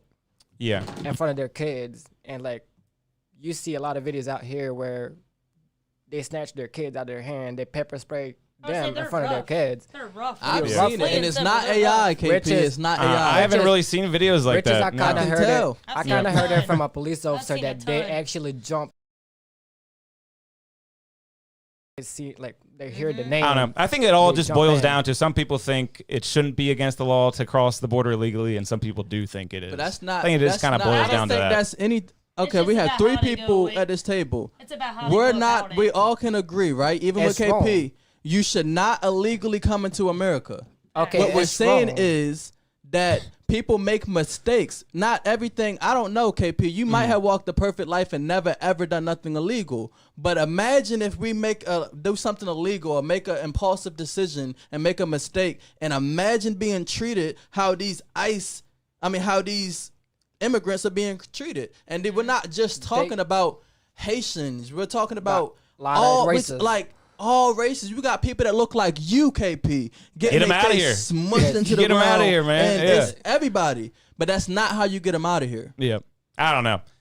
I just became I mean, public like- enemy number one, I but mean, that's just my opinion, man. I mean, that's like just my what, opinion. like what Eastern Shore Undercover said. If they Yeah. came in here and did something wrong, okay, now you Yeah. could there's yeah, a way and to go I about mostly it. agree with what Earl said. Yeah, Yeah, it's you could- because there's of a course way they're to go about focusing on dangerous, violent criminals. I think they're Yeah. focusing on that. But you gotta focusing see, on everybody. you gotta see their point of view. You gotta see why they came to this country. Mm-hmm. What's going on in their country that forced them to come in here? There's people that comes in here. So that, do you guys think we should just open up the borders? Because there's a lot of struggling I people. don't think we should open up the borders, but it should be But due laws. process. Yeah. But it should be due process for every immigrant of color of any nation, Oh, not yeah. just from the Netherlands. It should be due process for any, and that needs to be thorough. I'm not saying, in 5 hours you're welcome until you get a visa or green card, you get food stamps. No, Yeah. I'm saying they should have a process to be able to fill it out, regardless of where they're from. Do Now, like a background there check on is them. certain places, And keep in mind, 5 years ago, I wouldn't have even thought about this, but the Biden administration let in so many illegals. Yes. That it is And literally that's a the problem. problem. Now wait, 15 wait. million. Just so you Wait. know, JKP, you're going in and out. I'm not sure if it's just me or if it's other people. I saw a couple people saying that too, and hopefully it just resolves itself hopefully. because I have no idea It what sounds it like could be. it did. with all, Okay. with all the respect to all the racists in this country, but if you deport Mexicans, who's gonna work in construction? Who's White gonna do the people, work? anybody else? I mean, Yeah. but you look at it as Mexicans will work outside if it's hot, cold, whatever it is. You would see them outside. Yeah, they would have a bottle of beer with them, but I they mean, would work. construction is a good job for some young men in this country.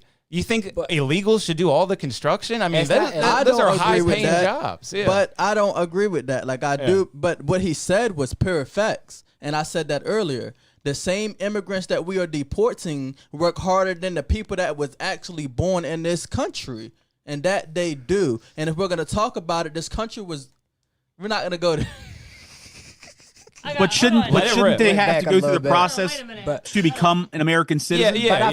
But I feel like if you want to become, or if you want to come to America, you have to go through a process where you Yeah, got to do just a like Earl background check. check on them. Because here's the thing. Because here's the thing. Real quick. Because when you cross the border illegally and you establish yourself, you're kind of cutting in line to people who are waiting years and years to do it the right way. But you know that there's people that when they come in here, if they go back to their country, they get killed because they went. I'm sure some people do. I guess. I mean, this is a crazy world. A lot of crazy shit happens in this There's world. a lot that I would say the American TV that don't show you in outside countries that is going on. First of all, we're sitting next to somebody that was not born in America. Oh shit! Yeah. So tell them how we're openly having this discussion. We would have never ever been able to have it where he's from. Yeah. Where you from? Where you from, bro? So I came from Dubai. Wow. Damn, So, Dubai seems nice. It's nice. Yeah. Y'all have more freedom in here than we have in there. I mean, Dubai thieves get their hands cut off, right? Yeah, you cannot talk about the president over there. If you Yeah. talk about the president, you go behind the sun. That's what they say. I mean, I saw a video of a guy in Dubai. He had an Escalade, and he just left the keys on the hood of the car. Because if someone were to steal that car, they would be killed. They'll be killed. So there's like no risk of theft like, at all. Over there, it's not like there is a country laws, but it don't go by country laws. It goes by tribe laws. There's tribes. There's families. Wow. You go by family courts. You can't even say nothing to a female in there. And if you say something, like it's too strict to the point where like my cousin from my dad's side cannot ask about my mom or my sisters. Wow. But my cousin from my mom's side could ask about my cousins and my sisters. Fascinating culture, man. So it's different. There's a lot of countries out here where if they come in this country, like African countries, if they come in here and they go back or they get deported back, they get killed when they go back there. Yeah. Because they're running from family problems, money problems. We got a lot of problems. Someone in the chat told me to go pick watermelons. Which is, I'm not. Hey, KP, can I say something? Yeah, let Earl talk for a little bit. So, and Tony, and you can chime in as well. Here's what annoys me, and this is like a pet peeve of mine. Like we have these people, you see it up in New York a lot, where they're protesting about the United States, and they're protesting because they're illegal here in the United States, and they're flying the flag from their home country. Go back. Oh no, we just got a major freeze from Earl. Why did they? Hello? It freezed up. We're good, but he's a little frozen. But yeah, I mean, it's. Am I there? Yeah, you probably got to repeat yourself. Yeah. You froze up a little bit. Oh, it says my internet connection is unstable for some reason. So let's just hang tight for a little bit. I think it's all going to pop back. But no, what he said was a fact. I like I said, I pay attention to this stuff. When I said I was going to run for me, I wasn't joking. So people do be in other cities protesting, flying other flags. And it does kind of sound crazy to do that, because if you're going to represent another country in a country that you're running from, you should go back to that country. That just seems insane to me. But hey, caller, hang tight, caller, real quick. We're just finishing up a conversation. It's always a sticky topic when it comes to immigrants, because there are some horrible immigrants. There are some. And real quick, let me reiterate for Earl, because he kind of cut out. So Earl, you were kind of in the middle of saying that, you know, these immigrants from other countries are so prideful of their home country. They're waving the flag and everything. Why, if the country was so great, why didn't you just stay there? Is that basically what your question was? I could answer your question. I could answer. And I'm saying for more of the protests where they're coming and they're burning down buildings. And, in New York, it just makes no sense to me. Yeah. If you're coming to this country for a better life, then why are you flying the flag that you hated of the country you just left? But then when I sit back and I'm about to say, when I sit back and think about it, it's all boils back down to mental health.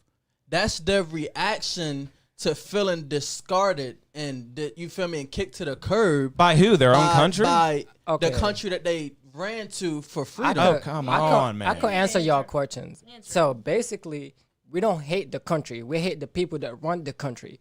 We can't say that we hate them over there. If we say that we hate them over there, something might happen to us, to our family, to our kids. That makes sense. They could destroy us to the limit where there's people over there that their kids are gone from a long time that they don't. It's the regime that they don't like, but they like the land. But can I say something? Mm-hmm.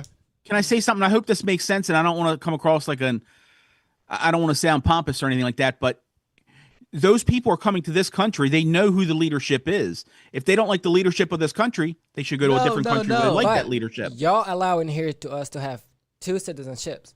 There's other countries that don't allow us to have 2 citizenships. But wait, they tell us to actually when they protest here, they're flying their flags because they love where they're from, but they just don't like the regime. That's Dolph there. DeJula in the chat just said this conversation so. is way above everyone's pay grade. So basically, that's the truth. It is. It is. The main thing is definitely. like the thing with Palestine and Israel. Mm-hmm. A lot of people have a different opinion.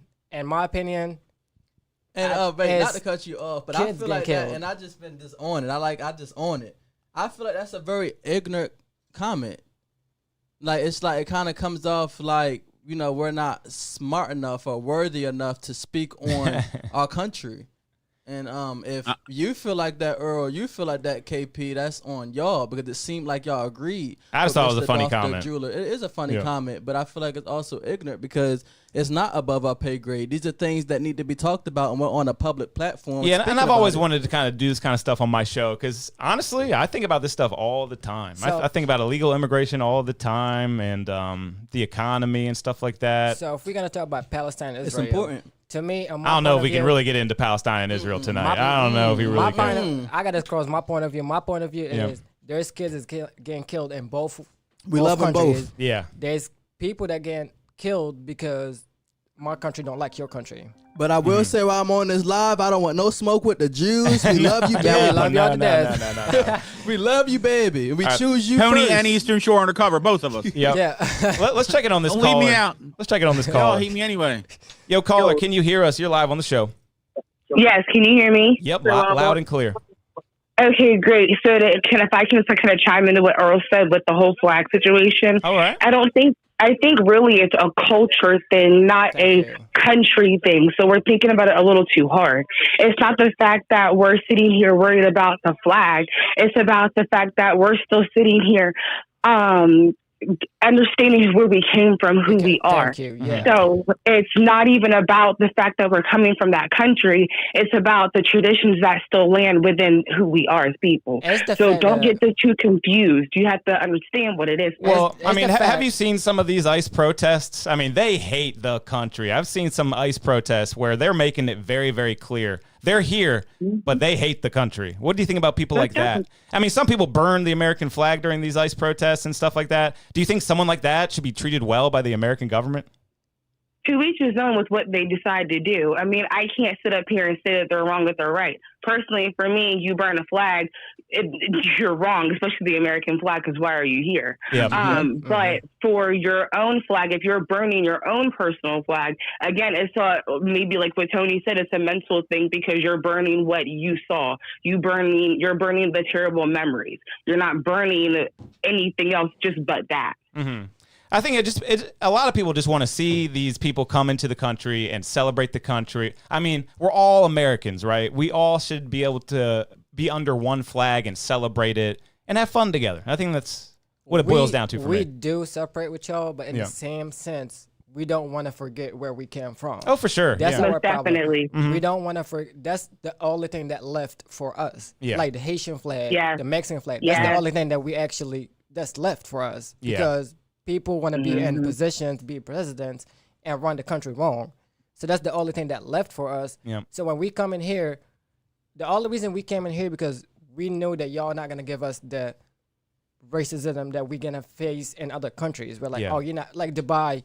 Yeah, racist that's a good point too, because America gets a reputation for being a racist country, but we let in over half of the world's immigrants. And that's the thing. Isn't that crazy? Over there, and y'all racism in here is between black and white. Mm-hmm. Back where, let's say, I lived in Dubai for like 17 years. Over there, it's between religions. Yeah, it's between I don't know where you came from, where's your home country. Because we lit in But like that's a crazy comment. It says people say America is a racist. Anybody who looks in the history of America would know for a fact that America was built on racism. But change came. Change is here, and change is still to come. Yeah. What do you think about this point, Tony? So America was built on racism. So at a time when the whole world had slaves, America fought a bloody battle against their own brothers to end it for basically the entire civilized world. And it never ended because there is still a state in Maryland. I mean, not in Maryland, and it's still a country in the United States that still is subject to racism. They still go through things that our ancestors fought to get us out of. Salisbury, not so much, but even in Salisbury, Maryland, like if you do the history, if you do the research, and I'm not even just saying blacks, but I'm gonna just keep it. It probably was black people, but it could have been Hispanics. It could have been Indians. But what do you think about that specific point that I just made? What was the point? So in a time in the world where everybody had slaves, America becomes a young country. And not even 100 years later, they decide to have a bloody battle to end slavery because they think it's so wrong. And it almost ended slavery for the entire modern world. Because ever since then, and some countries still have slavery. And as crazy as that seems. Yes, they do. But for the most part, it all kind of ended I don't know. during the Civil War. The Years Civil War afterwards. was not that long ago. Yeah, it really wasn't. We have we have great grandparents that was around when there was black and white water fountains. And we're not living that life. So we don't, but we can't allow it to be brought back up either. I tell everybody, but the specific point I just made, what do you think about that? America almost ending slavery for the world. Does that change the perspective at all? I think it's BS because America did not end slavery. What do you mean by that? Slavery never ended. But for the most part, can't you admit that slavery is pretty much not happening anymore ever since the Civil War and maybe like 100 years afterwards? Yes. If slavery is not happening, it has dumbed down, but it's just a different aspect. Okay, now we have the court systems. What do we do with the court systems? We appoint all of our buddies. You feel me? But I'm just saying, we fought our brothers to end slavery. So many people in this country had such a problem with it. You ended slavery, there's people that walk into Walmart or like black people walk into Walmart. You look at them, just the looks of I'm not being racist, but the looks in the white people's eyes, they look at them like, That's because you ended slavery, but you didn't end racism. People still being racist. I like that perspective. So you look at white people and you immediately think that they hate you. That's almost like racist on you. That's almost like racist on you. For the record, Cobra did not say that. He did not say that he looks at white people. And I know for a fact he didn't say that because of the type of job he has and the people he work around. Very upright people, and they're not black people. So I know you don't dislike white people. I don't dislike white people, but it's the fact that I'm not saying it just in I'm just putting it in the point of view of black. I consider myself black. But I feel like there's white people out here feel the same way too. No, there's not only, we're not for the podcast, y'all. I swear, and we keep saying white people. For the record, we love all people. Hey, we love all races. We love white people. We love all people. I'm married to a black woman. I'm gonna make that totally clear. White people aren't the only people that can be racist. Black people can be racist. Oh, yeah. Black people are racist. Some are. You have Hispanics that'll look at you sideways, and you feel me? So not only white people are racist. So when we say racism, when we say he walks into a store and they'll look at you, he never said it was a white person doing that. It's not between white and black. Gotcha. It's never between white and black. It's between where you came from. You could see some Muslim lady in Walmart, and you would look at her any type of way, like because she has a hijab over her face. Like people look at him like or judge them, or they weird. They believe they about to do something. They about to blow us up or something. But no, it's just, did you get to know this person? Did you talk to the person? Did you know their background? Did you know where they came from? Did you ask what it took for them to come up here or do something, or like how their life? They might have lost a son, they might have lost a daughter, they might have lost a husband. That's what it just comes back to, the community outreach and just coming together as a community. And that's what I brought up earlier. We grow up in our own community, and then we get our own group of friends, and we kind of stay what is uncomfortable for us. Sometimes you got to step out of your comfort zone and meet new people, meet new cultures, and just expand your religions and ideologies. You got to expand it. We got a big comment here. Let me read this huge comment real quick. Just remember, over 600,000 white men and black men died to end slavery, And I was doing research earlier. The Union was more Republicans and the Confederate was more Democrat than anything. It goes on and on, but I do agree with you. I see where you're going with that, and I totally agree with Bird Hassan. My point of view is, if you want to go to the military, do they ask you if you're white or black? I'm not sure, but they probably do. No. If they ask you if you're white or black, if you black, they don't block you from the army. If you white, they don't block you from the army. They still let you come in there. There's a lot of black people in here that lost their life. There's a lot of white people that out here lost their life. There's a lot of foreign people that came to this country through the military to translate to other bases outside the country, and they died for this country without even having the citizenship of this country. Damn. Yeah, if you can get into the armed forces without a citizenship, that is pretty wild. No, but that comes from like the Afghanistan. So if they're down there, that's why it comes to just really researching, and we can just tell like. I believe KP is more into sports than he is into politics. Yeah. What's the difference, man? What's the difference? It's a huge difference. One will ruin your life, one entertains it. Yeah, let Earl talk. Let Earl talk. Yeah. You know what else too? It has a lot to do. I'm going to reflect back to it with the media and what they're putting out there at the time. Because if you guys will reflect back, I mean, I don't know how old you are. I'm a little bit older than everybody. I'm the old man in the house. But if you go back to 9/11, for those several months after that, it didn't matter if you were the most perfect Muslim in the world. You were getting looked at. I'm a comment on that because actually in Muslim countries, Osama bin Laden was kidnapping the kids from college and brainwashed them and hating not just American people, hating Jewish, anybody that not Muslim. And actually, Osama bin Laden had a lot of federal warrant from other Arab country because of that, because you kidnapping kids that go into college and brainwash them to be this other like picture or whatever. I read both books, and the Muslim book, they say that you gotta respect every religion, and you allowed to walk into church. All right, this must be Icky Chic, I would have to imagine. Let's get into it. Hey, caller, can you hear me? You're live on the show. Yeah, this is 1300 Chic. What's up? We got 1300 on the phone. What's up, man? Man, how y'all doing? How you doing, Birdie? What's up, Don Dada? What up, man? Man, I'm just calling. I ain't got nothing. I'm in the comments bullshitting, but I'm calling to congratulate Don Dada for his speech the other day, man. A lot of people need to get up and speak their mind. That's right. That's right. Thank you. I appreciate that. Hell yeah. Also, tell Eastern Shore Undercover to unblock me, yo. Ask him yourself. He right on here. Yeah, he blocked everybody in the town. Yo, how come I'm blocked from the page, dude? Come on, dummy. What were you blocked for? I don't know. I mean, you talking one of the biggest rappers in Salisbury. You got him blocked from Eastern Shore Undercover page. I just be wanting to know what's going on. Hey, drop your name in the comments. We're going to get it all rectified.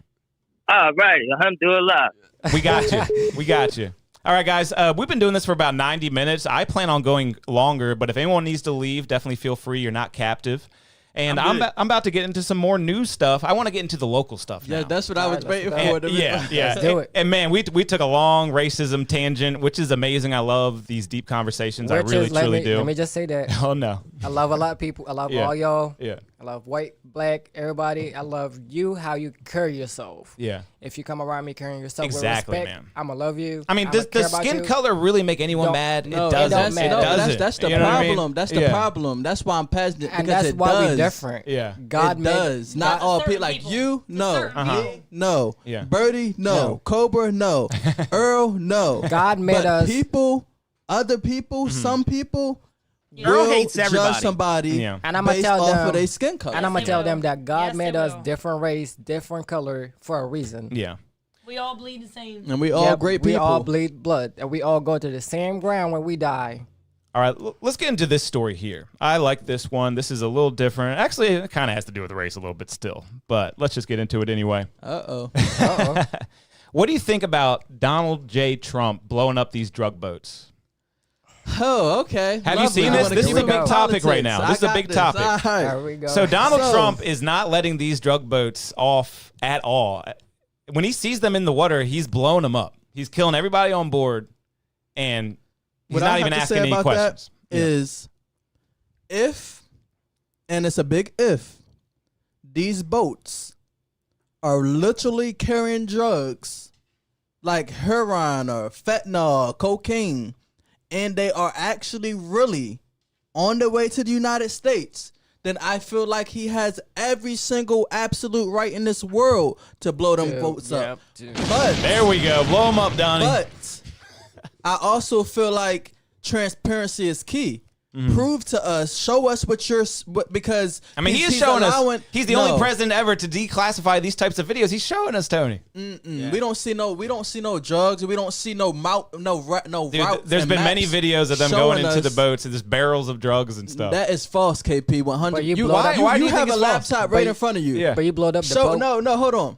KP just said that there is videos of them going into these boats with barrels of drugs. Out of all 20 strikes or whatever strikes they have did on these boats, they have never shown us proof that there was any drugs on these boats, and that is why Congress has been at Donald Trump. So what do you think he's doing? Just blowing up random people who have these really weird boats that are like sleek and they're all underneath? I honestly don't want to get into what he might be doing because I don't have the facts to back it up. But what we are saying is that the facts that there's drugs in them boats have not been provided to the American people. I would beg to differ. I've been waiting for it. Yeah. Also, we haven't even got the second strike when they said the two people was hanging on for their dear life and was killed. And honestly, I feel like Earl might know a little bit more about this. Earl, have you seen any evidence about the boat situation? Yeah, so there's actually videos out there of these guys throwing over the kilos of coke. Like, it's out there, Tony. I don't know why you don't want to believe it, but it's out there, man. Yeah, that's definitely out there. And I'll tell you this, too. They're not going to give up all their information. No more than a police department is going to give up all their information because that's intel that they want to make sure that stuff doesn't make it to our streets. You know, you give it, and coming from an understanding of a law enforcement career, you'll notice this in about 6 months to a year when the price of drugs goes straight up because it's not going to do good for the cocaine prices in this country. That's for sure. Yeah. Yeah, like I said, I just feel like it should be a little bit more transparency. Those are lives being taken. Those are American troops being put in the crosshairs of it. So I just feel like it should be a little bit more transparency only because you have one side of the aisle saying that there is no proof of this. So if it's really happening, provide the proof. I feel like there's proof. Earl's seen the proof. I think we can rest assured that we're just killing a bunch of drug dealers. Yeah. And I'm not a Republican. I'm not a Democrat. I'm an independent. I like that. Stay in the middle because I think both sides are crazy. But the Democrats in Congress are going to do everything they can to make Donald Trump look foolish. That they are. So, and it's the same with when Biden was in there. The Republicans were going to make him look foolish. That they are. It's part of the game. Fentanyl is a very, very, very nasty drug. Everybody knows that. You know, I lost my sister to suicide. But the reality was she was addicted to drugs. You know? And I lost my mom due to the same exact thing. I lost my first brother, my mom's first son, due to the same exact thing. So when I say I can feel it from a different perspective, I completely can. 100%. Yep. I don't agree with drugs coming to our country. That's why I said if it is proof and that he's not just blowing up fishing boats, because he said out his own mouth, I pay attention to all news outlets. He said people don't even want to go fishing because if it be a fishing boat and they're getting blown up. That's what he said out his mouth. Yeah. So and I'll tell you this, and he kind of, I'm probably worse than he is. Sometimes he opens his mouth and tries to be funny, and it just doesn't come across to that like that. No, to because everybody. it's a serious topic. We need to know what's really going on. You're telling us you might be blowing up fishing boats. We look now. We're stuck wondering like, is this man really blowing up fishing boats? Wait, you saying Trump said that? Yes. Oh damn, didn't hear that. Mm-hmm. And but yeah, so I even saw another tweet from him. I probably get the number wrong because I'm just going off my memory. I think he said for every boat that he blows up, it basically saves the lives of 25,000 citizens just because of all the fentanyl overdoses and stuff like that. Yeah. And that's a terrible drug, man. It really is causing so many problems for this country. What do y'all think? It is. Y'all agree with the boat strikes? Brady, Bert, Cole? I mean, if they did investigation and like they know there's so how come everyone? How come you assume that they don't know what they're doing? Because if you want to go back, because they're not informing Congress, and they're having the whole Congress in D.C. scramble. Even some of the Republicans. So who do you think they're blowing up? Like, what do you think that boat was about? Some of them, KP, really are probably drugs. Yeah. Like, that's not disputed. I will say some of them have been and probably were really drugs, but a lot of boats have been blown up.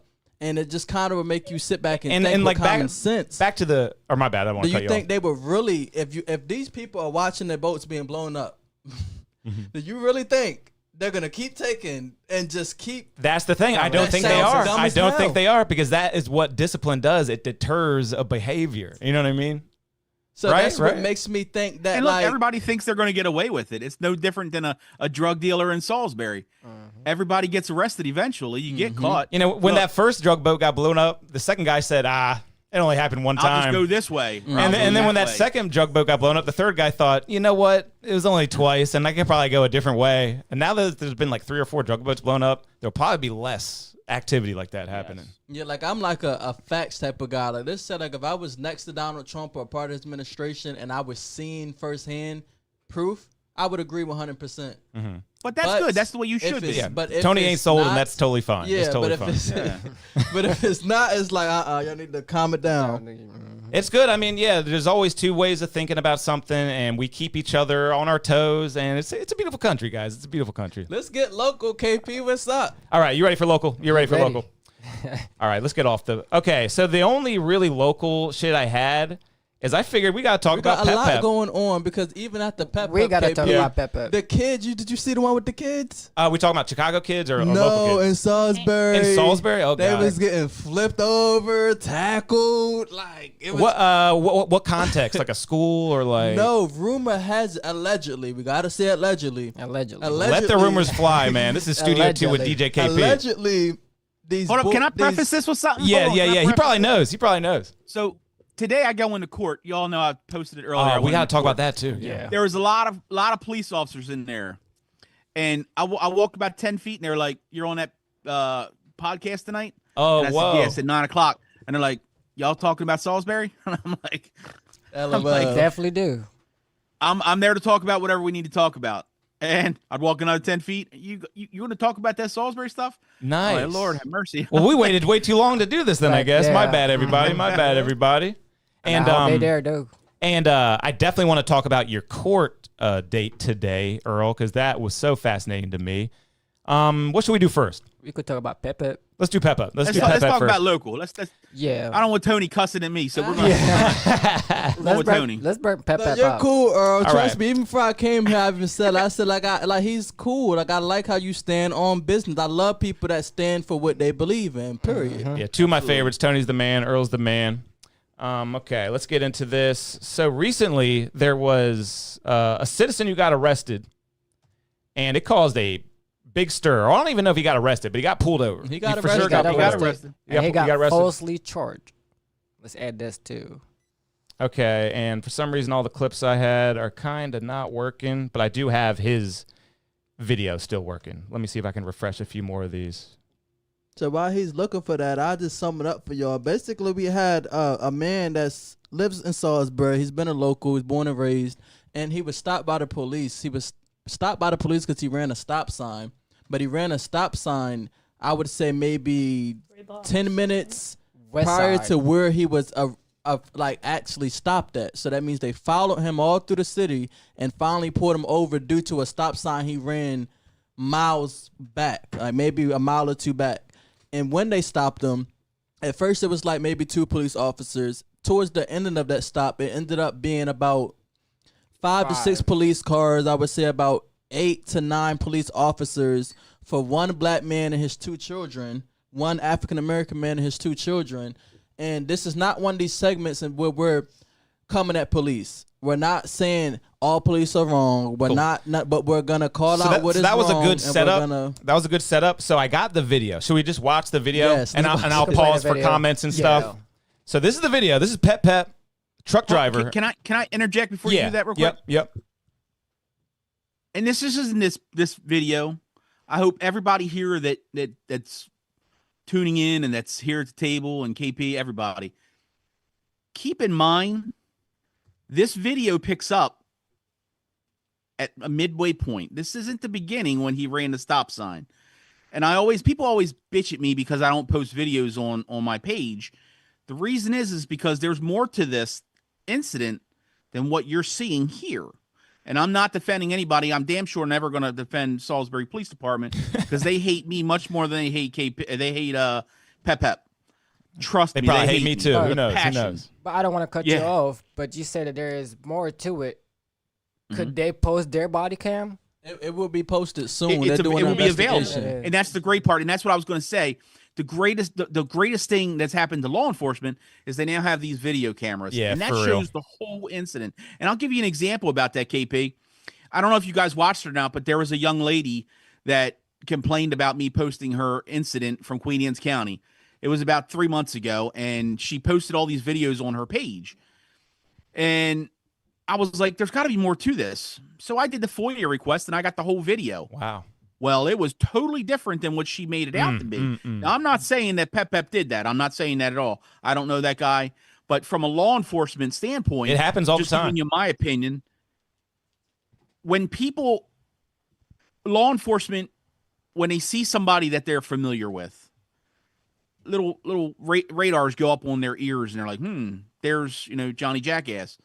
So if I see Johnny Jackass at the local, Acme, and I know that, he has a history, he has a past, I'm going to pay a little more attention to him than I am, Peggy Sue that's walking down the street who I've never had any interaction with. As you should, honestly. So a lot of people get confused about this, and they say, well, he should have been stopped 10 minutes prior. That doesn't matter.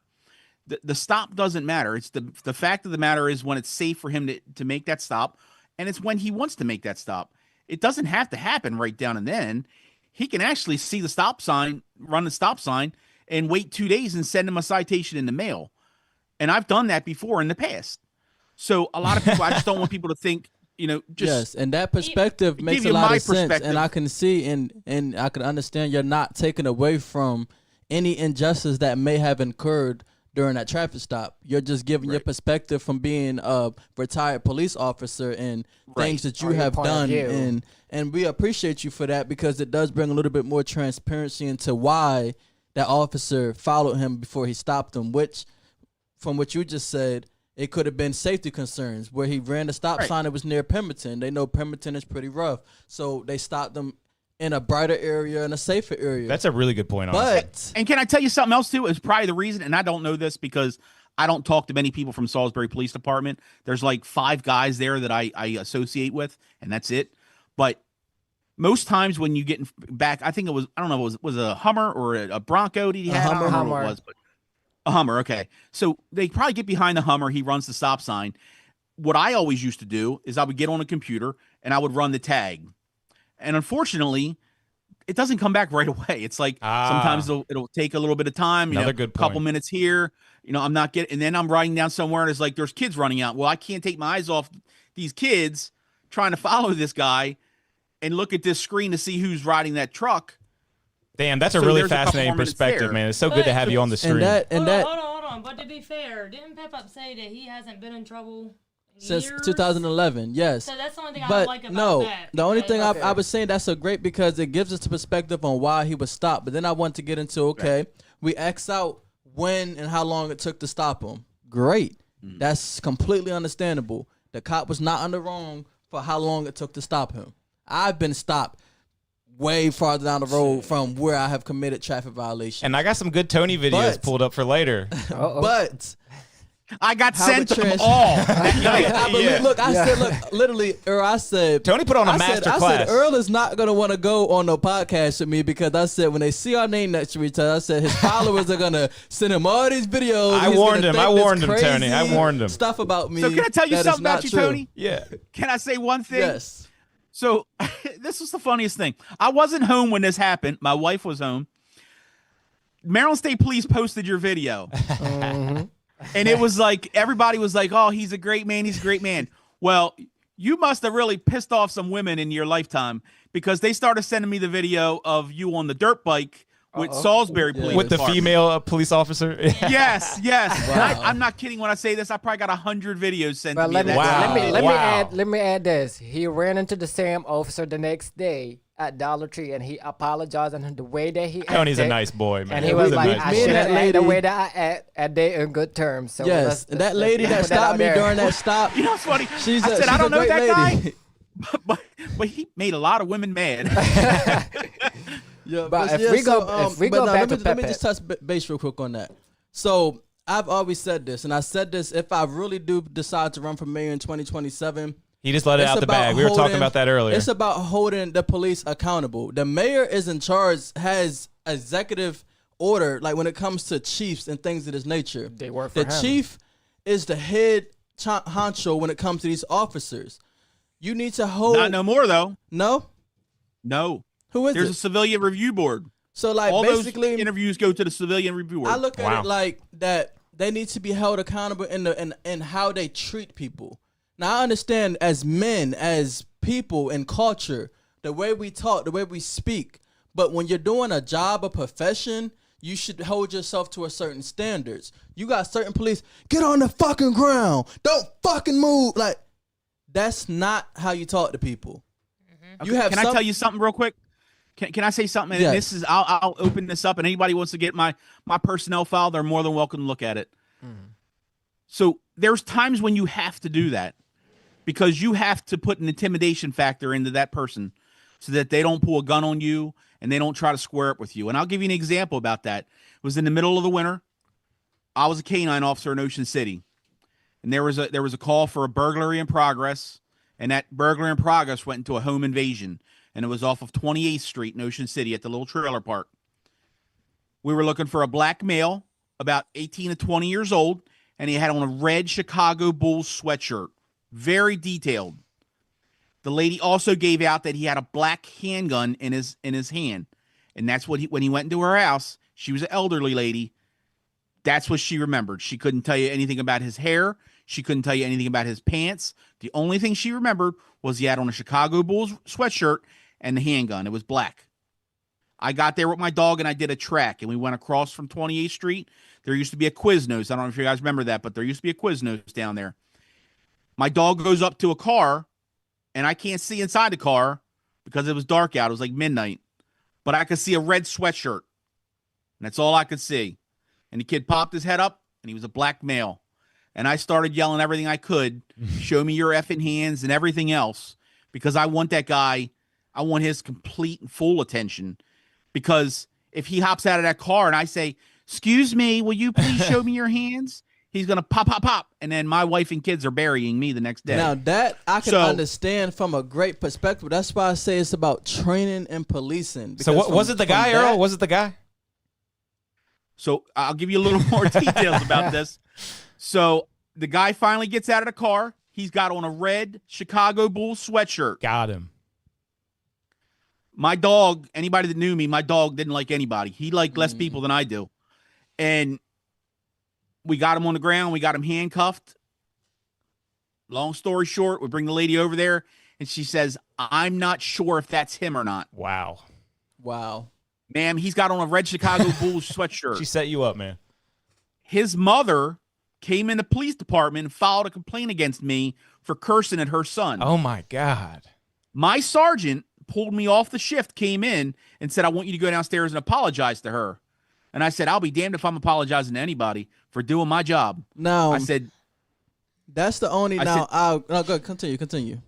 I said, we were looking for a suspect of a home invasion with a handgun. We have a black male with a red sweatshirt, Chicago Bulls on it. I found a guy with a red sweatshirt, black male, one block from where this happened. The description, right? In my opinion, that was the suspect who went into her house. There's not a doubt in my mind. Yeah, come on, man. That elderly lady didn't want to get him in trouble. Yeah. So she said, I don't know. Maybe it was, maybe it wasn't. I did not do my job. I did my job. I'm not apologizing for something that I never did anything and wrong. why I would say I would commend the chief or your supervisor is because of the example that we're setting for the community. But you doing your job in that motion of you doing it, commendable. You did what you had to do to make sure that you can make it home back to your family. But when the supervisor asked you to apologize to, we can get straight back to that. When she asked you to apologize, and it's going to all tie into one, it's kind of like, you know, just like making community police all on one accord. Like, to meet at a human's perspective, at a level like, yes, I apologize that my actions made you feel a certain type of way, made you feel like I was targeting y'all. But look, I was not. I was called to the call. This is what took place. If you're still mad, if you still don't like me after this, at least I know I did my part to the fullest. Yeah. And that's kind of like what I mean by like training, but I do understand your perspective. Yeah. And let's get back to the whole pep thing. Okay, so I got something to say about what pep thing. They mad because the man had a reaction of their action. You mad about somebody, a father with his kids. I have a kid of my own. If a police officer put me over, I'm black. I'm not trying to be racist, but I'm black. I know what's going on. In 30-degree weather. My son is out there coughing. All right, let's watch the video. Let's watch the video, guys. So we talked a lot about it. It's a guy who gets pulled over. Let's just watch the video and see what comes up. But keep in mind, man, the cops have a hard job, just like Earl was saying. I mean, I feel like we should kind of respect that, too. So think about that perspective. Think about the perspective of the guy with his kids in the back of the car. Just try to keep everything in mind here. So this is basically where the video gets good. Let's just... And if anybody wants to make a comment, I'll pause the video. Oh, yeah. I got to show the video. And this video actually hurt my heart, y'all. These whores and pull me over, yo. All right, so I'll comment about that. So the first thing he says, he calls the cops some whores. These whores have pulled me over. So really kind of already hostile, I would say. But you don't, the same thing that he said, but same thing that he said, you don't know how they approach him when they stopped him. I'm just saying what I'm seeing. He might say it off, he's being mad. Let's just keep it to what we're seeing here. Because, I mean, anybody can get pulled over. I've been pulled over. I'm sure Earl's been pulled over. You get pulled over in life, you know? When Earl gets pulled over, Earl gets tickets. They don't like me. Yeah. Hey, my man. You want to put the windows up for me? Just go ahead and step out for me. For what? So immediate step out. Okay. So if you want to pause it right there, the reason they tell you to put up your windows is because, and I was a canine officer, they know they're calling a canine officer to come to the scene.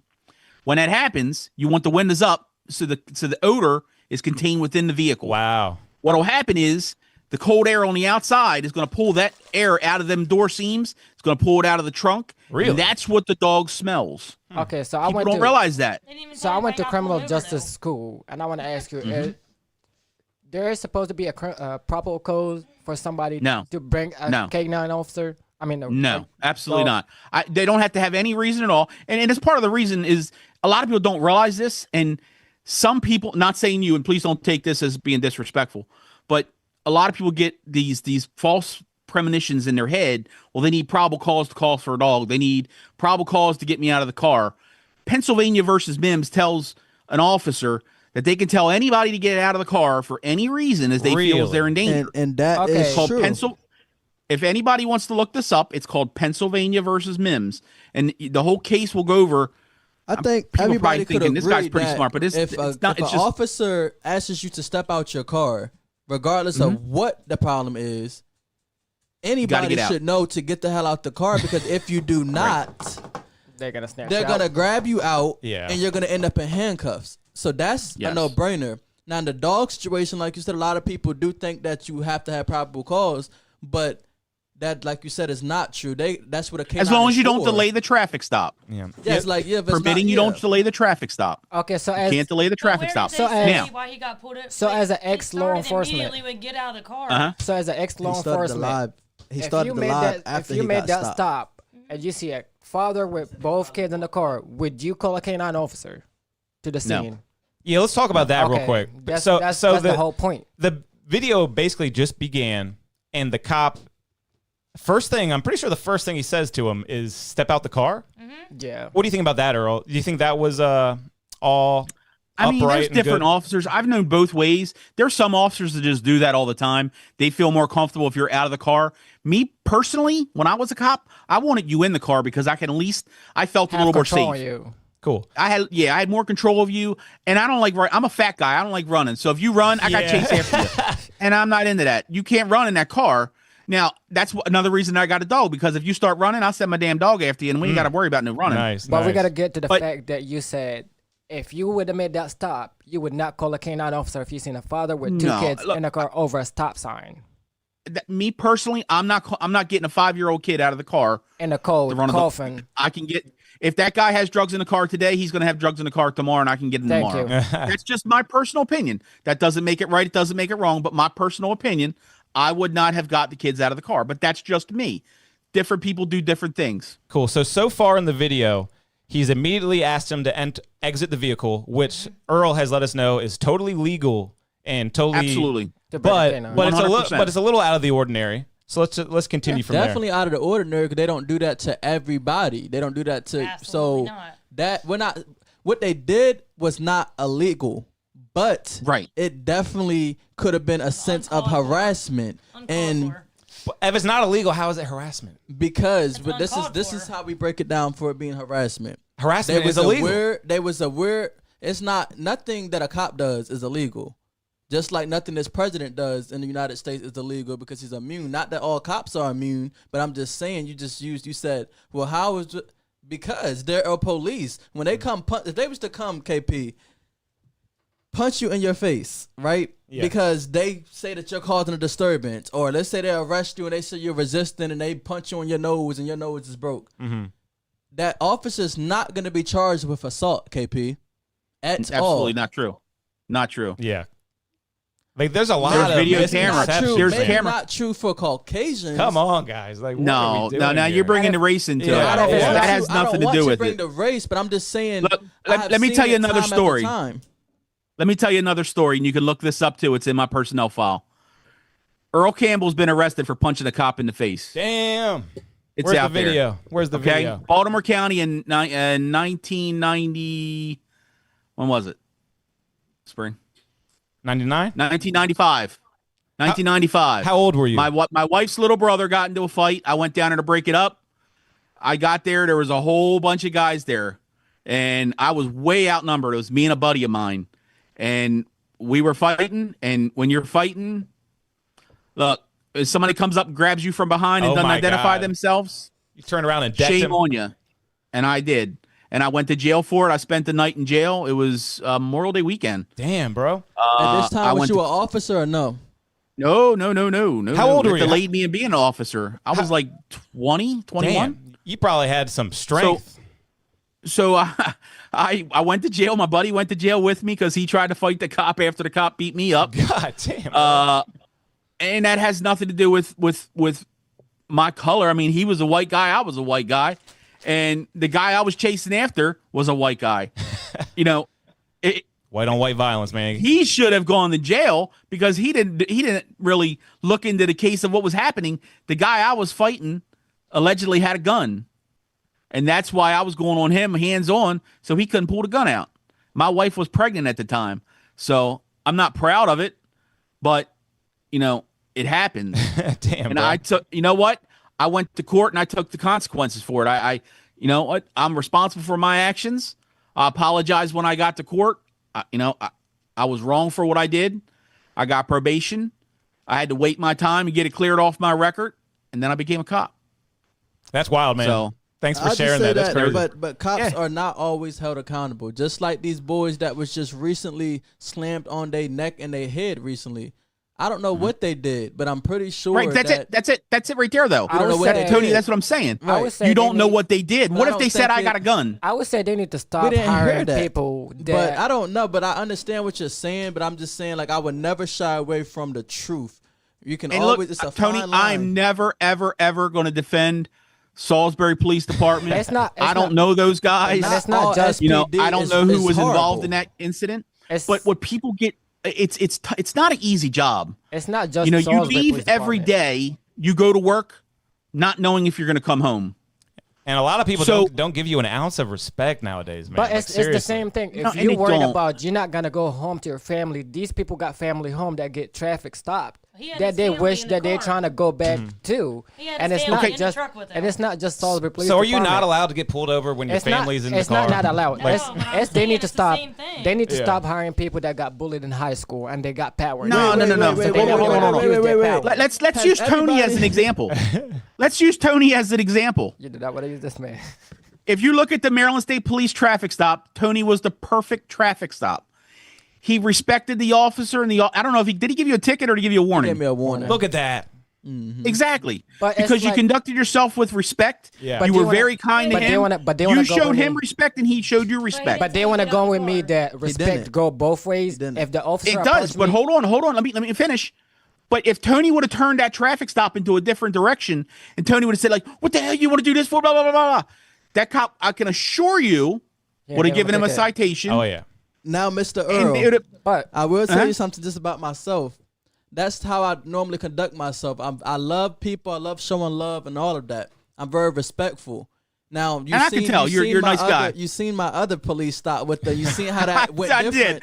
I wasn't gonna bring it up. That was a few months ago. Felt attacked, and that was because of how I was approached on the walk up. Now, with that state trooper, he was so polite. I already knew I was in the wrong. So I would have had no grounds to stand on to feel like I needed to defend myself because I was wrong. Now, if I'm just driving with my kids in the car and I'm stopped and the officer walks up to the window because I run a stop sign, he asks me to get out, I'm going to right here and tell everybody they would have got a different version. It would not have been that respectful. And it would not have been that nice. And now I have grew into who I'm becoming. So I'm learning to channel my emotions. So I might not have reacted how some would, but owed me. Right. And I'll be honest with you, if somebody had pulled me over and I had my 5-year-old daughter in the back of the car and they told me to get out, I'm not gonna lie, I'd have probably been worse than Pep. So okay, to go back to Pep, my point of view after seeing the video is he got pulled over. Okay, he started his live video. We never know what happened before that. We never know if the officer approached him with disrespect because his past, or the officer just being disrespectful to him and the jump. Pep reacted of what the officer approached him with. You think so? Then, I don't think so. Then I'm a father. Wait. Pause. Yeah. So what do you think, KP? Okay, let's watch the video. But no, hold on. No. No. You said let me finish talking. Wait. Yeah. Because KP has seen the video, Bert has seen the video, Kobe has seen the video, and Mr. Earl has seen the video. We have KP stating right now that he does not think that that's the case. So I'm just. Let me show you how I see it. Let me show you how I see it. Let me tell you my point of view. All right. I'm a father myself, and I'm always a protector to my kid. So when I see my kid outside in the cold, freezing, already went into trauma that his mom died, I'm going to protect myself in 10 toes, no matter who you is. I got no problem with that, man. Or not a cop. Yeah. And at the end of the day, you're a human and I'm a human. Yeah. But you're not going to disrespect me in front of my kids that looking up on me as a protector. All right. So you're talking about respect. So who's respecting who in this video right here? Let's just watch. Let's think about respect. These orders and pull me over, yo. Not the most respectful thing to say. We don't know what happened before that. Wait a minute. Can we just pause this real quick? I want to hear what the cop said. I want to hear the cop real quick. Because you heard the cop. I heard the cop. And everybody on this live stream has heard the cop. But it sounded like, even though that you've heard the cop, that you have already... It looks like we're having audio problems again, too. Sorry, guys. But it sounded like... You can hear me, right? It sounded like you already have an opinion and a stance. On the person. Because wait. It sounds like you already have a... If that's the case, there's no point in speaking about it on your... Some ignorant black...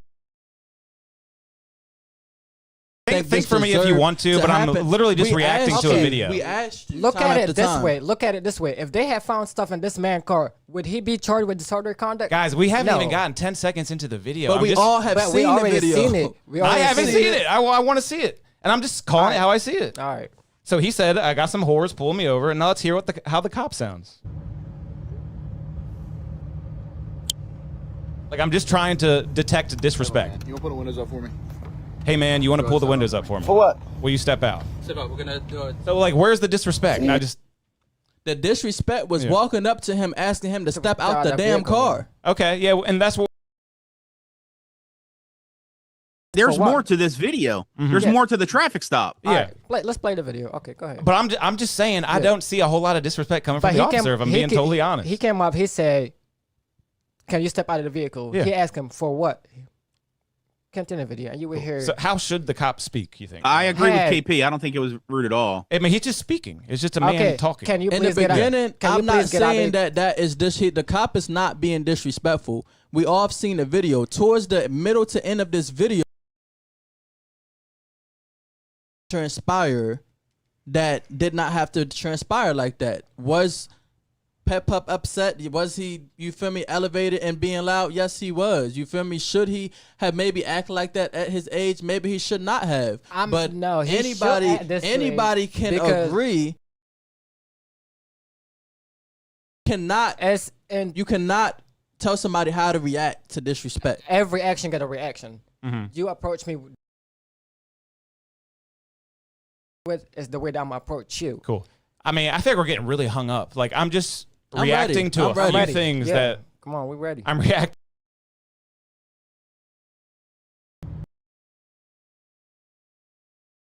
And again, my Roadcaster to my laptop, from my Roadcaster to my laptop. Really sorry about that, guys. Hopefully it'll just stop soon.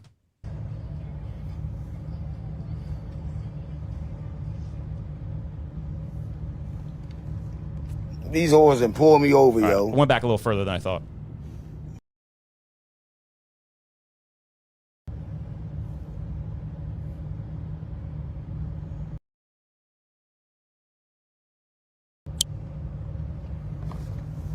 Hey, my man, you want to put the windows up for me? Just go ahead and step out for me. For what? Step out. We're gonna do it. Man, you're not doing no scan on my vehicle. That's what's going on. So No, ain't no scan going on in this vehicle. That's what's happening. Man, I got a Can we pause it 13-year-old and real a quick? 5-year-old. So you saw he said, man, you ain't doing no scan in my vehicle. Now, granted, yeah, so that can come off as aggressive, whatever. But we have to be serious. We have to be serious. They're walking up to this man. They're asking him to get out the car to do a scan on his vehicle. In the middle of this video, the dog finds nothing. Mm-hmm. So he had every right to be To act the upset way that he because he acted. knew nothing was in his truck and he felt as he was being harassed. I mean, it's not really going to work out great getting that aggressive with police like ever. You know what I mean? Not that he got that aggressive, but he was kind of yelling at him a little bit. I've been way worse aggressive with police, and it did not turn out like that. Thank God. It just must be God's favor on my life. Mm-hmm. But I'm just saying he was not completely out of line, KP, and it's really given that you're spinning a narrative like he was, and I don't really. I haven't even that. said anything about this part yet. Y'all Tony, are just literally can talking. I say for something, me. Tony? Yeah. Uh-huh. Can I say something? Yeah, uh-huh. Who was in control? Who was in control of the traffic stop? The police officer or Pep? In all reality, it was the officer was very kind. If I'm being honest, the officer was very kind and said, "Will you put up the windows and step out that for me?" part and trust me, and then believe it or not, Pep goes off and says, "Nope, I ain't. You ain't doing that. You ain't doing that." Believe it or not, I would have got out because I have had my vehicle searched on numerous occasions, and I've never even been in handcuffs while it happened. I've recorded it. Right. So I would have got out the car, and I would have did it respectfully, and trust and believe I would have recorded the whole thing and waited for one wrong move to happen so that I could file a report. But that's not what took place here. But for a police officer, when that happens on the side of the road in a traffic stop, it goes from here way up to here because now you have an aggressive individual, and you don't know what he's got in that car. Well, the officer's thinking there's something in that car that he don't want me to see. Exactly, and I can understand that perspective. And in this position, it wasn't. There was nothing there. He's just very angry. So from Pep's standpoint, he's angry. He doesn't want to get out of the car. He says you ain't running a dog around the car, the whole 9 yards. The officer's just saying, I just want you to get out, put the windows up. That's really all he said. But if anybody's been following his story, they see his next live after this explains why he's like this. Because every time he's had an interaction with the police, they've done the same thing to him. It's immediately get out the car. And this maybe time, he acted this way because he has the kids. Rolled through a stop sign, as he said. This time he had children. This time it was freezing outside. He had a right to feel the way he feels. Everybody's going off this one video, but he explains that it's not because of this one. It's just getting to the incident. point where, like, I'm trying to figure out if they did find stuff in his car, would he have the same charges that he have right now? Well, the charges are disturbing the peace, right? Would he get charged with disorderly conduct? No. What I felt of seeing this video is you didn't find nothing in the car. You look stupid. Now you want to find anything else to charge him with so you don't look stupid. Well, let's back up a little bit for that, what you just said. they didn't find anything, but they also didn't search inside that vehicle. Let's not. Dogs aren't perfect. But hold on, dogs aren't perfect. You can run a dog around 10 different cars, and 5 of them may have drugs in them. The dog just may not have alerted, and the dog may not have smelt it. There may not have been a good air vat. There may not have been, the perfect scenario for that odor to come out of that vehicle. But that's when it comes. That's the low. If the dog alert, you have a proper code to go inside the vehicle. The dog did not alert. That's the low. We can't go over the low. So now you have to send me on my way. Give me my ticket of the stop sign and let me go on my way. Right. I'm sorry, I misunderstood you. No, you good. Okay. And in the video, they was about to let him go on his way, but he was a little too cocky, and they didn't like how cocky he was. And since he was as cocky as he was, they called themselves humbling him, and they arrested him in front of his son. But we could watch the video for the live to see, and they would see it. But did he get charged for the stop sign? No, he did not. That's my thing is that's your whole traffic stop. Yeah. Why you didn't give him a ticket of the stop sign? Would it have been better if they did? I don't know. Yes, it would have. It sent him on his way. It's just the same fact. Again, I went to criminal justice school. It's the same fact of, and correct me if I'm wrong. If you was a police officer, like resisting is a secondary charge. You're not supposed to get charged with resisting if you didn't even get pulled over and you wasn't under arrest. And that's for you to resist, which is true. No, you're confused. No, so you don't need to give a traffic citation just because you pulled them over if you're going to arrest somebody. I mean, I can tell you, people used to laugh at me, but in my whole career being an Ocean City police officer, I wrote one book of traffic citations, and there's 25 citations in that book. So. I mean, I just didn't write traffic citations. There's some cops that just don't like traffic court. I'll be honest with you. I worked midnights. I got off at 8 o'clock. Disturbing the peace, obstructing and hindering, and resisting was the charges. He got charged with 3 things. But just because he didn't get a traffic citation for running the stop sign, that doesn't negate anything else that happened. But as before you a police officer, you're supposed to be a community person. Hey, we got Pep actually in the chat right now. What up, Pep? You gotta look at it as let me join the live so I can speak my own piece. I'm a father. If I get pulled over with my daughter in the car and my daughter is outside in the cold coughing, my daughter is looking at me as I'm the person that's supposed to protect her. Yes. Oh, I don't disagree. I mean, that's what I said. I wouldn't have got the child out of the car. That's just me. That doesn't make it right or wrong. And then I think that was the sergeant. He said, "Oh well, we offered to put the kids in the car, in the police car." They was even about to let them go. No, they was about to let them go. They was like they was trying to figure out what to do. I really only feel like that happened so that they can cover the tail. Honestly, they had to charge them with something because of how reckless that stop was. It was reckless. It was not professional. Was every law broke? No, but it was not professional. My thing, on my point of view, after the traffic stop, after you search the car, you didn't find nothing in the car, you give this man his traffic stop sign ticket and send him on his way. This man should not went to the station, should not get charged with disorderly conduct, because if you did find something in the car, you would not charge him with disorderly conduct. That would not be one of the charges that are going to be listed. You let this man go with his kids. And outside. I did send Pep a Zoom invite, just so everyone in the chat knows. So to me, I'm not saying that's all police officers, but that's the majority of them.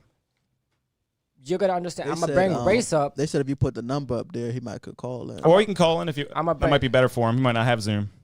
I'm gonna break the race up, not for me being racist, but we all know what goes when a black person get pulled over.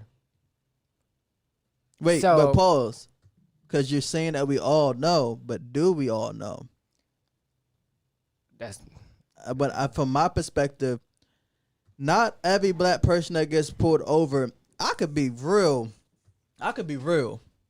So there's been times like in my lifetime that before I've become got to the point that I am now in my life in my younger days that I have had an unregistered gun in my younger days. Allegedly. And in my younger days, I had been stopped by police with this unregistered gun on me. But I'm not like no killer or anything and nothing like that. It was just, I believe in, what is it, Second Amendment? I believe so. Second Second, Amendment. yeah. So I believe in that to the full extent. But back in my prime at a younger age, and I don't believe young people should have firearms. So I'm not promoting this. I'm just giving a story time. So back in my younger days, I have been stopped by police with firearms, and how I behaved in that traffic stop, calm, respectful. Never got stopped, never got pulled out the car, never got searched, because if I was to have got pulled out the car and I was to have got searched, I would have been facing probably a felony charge. So it just goes to show that it really just depends on who the officer is. It does not. Pep is on his way into the Zoom right now. It does not have to do necessarily with race. It is black officers that will pull over a black person and disrespect them worse than a damn white officer would. So it is officers and their lack of training that is a problem. That's what I said. Y'all need to stop hiring people that got bullied in high school. That now they feel that they got a power Not to bullied abuse in high school. You are funny. No, because Yo, Pep, you there, bro? Yes, sir. Nice. Pep. Just audio, or you got a little video for us too? I can hear y'all. Y'all can hear me? Yeah, we can hear you. We don't got video, right. but it's no big deal or anything. I was just seeing if you had video capabilities. No, I can hear y'all though. Okay, cool. Yeah. What's up, Pep? We're talking about your traffic stop. Yeah, I see. Hell yeah. So, anything you want to say right off the bat, or should we just keep watching and keep discussing? Yeah. So first, I want to say this. I just want to ask everybody a question. Outside of Don Dada, tell me a time you ever been pulled over for doing a California road, and they asking the dog to scan your vehicle. I get pulled over for doing a California road and a stop sign. I have. Right? It's only happened to me one time. Now I'm being asked to be ordered out of my vehicle for a canine search. Have any of y'all ever been pulled over for rolling a stop sign and it turns into a canine search? Now an investigation. If you bring a canine at this point, it's some type of investigation. Thank you. But Pep, can I explain something to you? Go ahead. So, I was a canine handler my entire career. All right. Every single canine scan started with a traffic stop for a reason. It's just the way it is. Whether that's a red light, whether it's speeding. So let me. So now hold up. Now, not only that, right? Despite that I own my own trucking company, despite that I do all these things for the community, so y'all know who I am. So once again, right? If you pull me over for a traffic stop, for rolling a stop sign, why do I have to get out of my vehicle for a canine search? And then just real quick, I just want to shed light on something. Y'all, and even on the podcast, y'all hear how he's talking, right? That's how he is. How he talks. That's just how he talks. That's how he is. That's how he talks. We are different people. Everybody got his own demeanor. You took it as aggressive. That's you. Mm-hmm. But go ahead, Pep. I just want them to hear you, because some people. Yeah, some like take it at as the you end of the being day. aggressive, At the end of the day, if I'm gonna call a canine, if I'm an officer and I'm gonna call a canine search, now I feel those you have some type of drugs in this vehicle. Mm-hmm. Crack cocaine, meth, heroin. I'm looking for drugs. Or a gun. I guess. Can dogs smell a gun? I think they can. I'm not sure. I think you know what I'm saying? Yeah, there's bomb dogs that definitely. So that's my question. That's my question there. You know, you get pulled over for rolling a stop sign. Now the dog is being called to the traffic stop. Why? Am I under a drug investigation? Because now why you want a dog running around my vehicle? Now you viewing him in front of his kids in a bad image. Now, oh yeah, I ran a dog around your dad truck because your dad this and your dad Mind that. you, the taxes that I pay at the end of the year pay you people salary. Thank you. Why can I be honest with you, though, Why Pep? I'm not being treated like a businessman? Why I'm being treated like a criminal? I haven't been convicted of a drug charge since 2011. Right. Can I be honest with you, though? Yes, sir. Go ahead. Unfortunately, and this is very, very unfortunately, cops don't have short-term memory loss, and they don't forget things. So, unfortunately, the way the world works, if you have a past, it doesn't matter if it's in 1990s, if they're familiar with you, they're going to watch you. And that's just the nature of the game, man. I wish it wasn't like that. I wish cops could forget things and see that you've grown up and you live in a great life and you got your own business. But unfortunately, there's probably people out there that were still around when you were, whatever happened in 2012 or whatever you said. You're not disputing that, but at some point in time, it got to stop. But then when look, I don't disagree. But then you, at some point in time, it got to stop. I mean, at the end of the day, now granted, wait a minute. Now granted, let's talk about where I rode the stop sign at and where I was pulled over at. All right. So I ran the stop sign coming out of Waterside on the Mitchell Road. The cop come flying behind me down Mitchell Road. Now I come to the stop sign on Mitchell Road, and what's that? Main Street.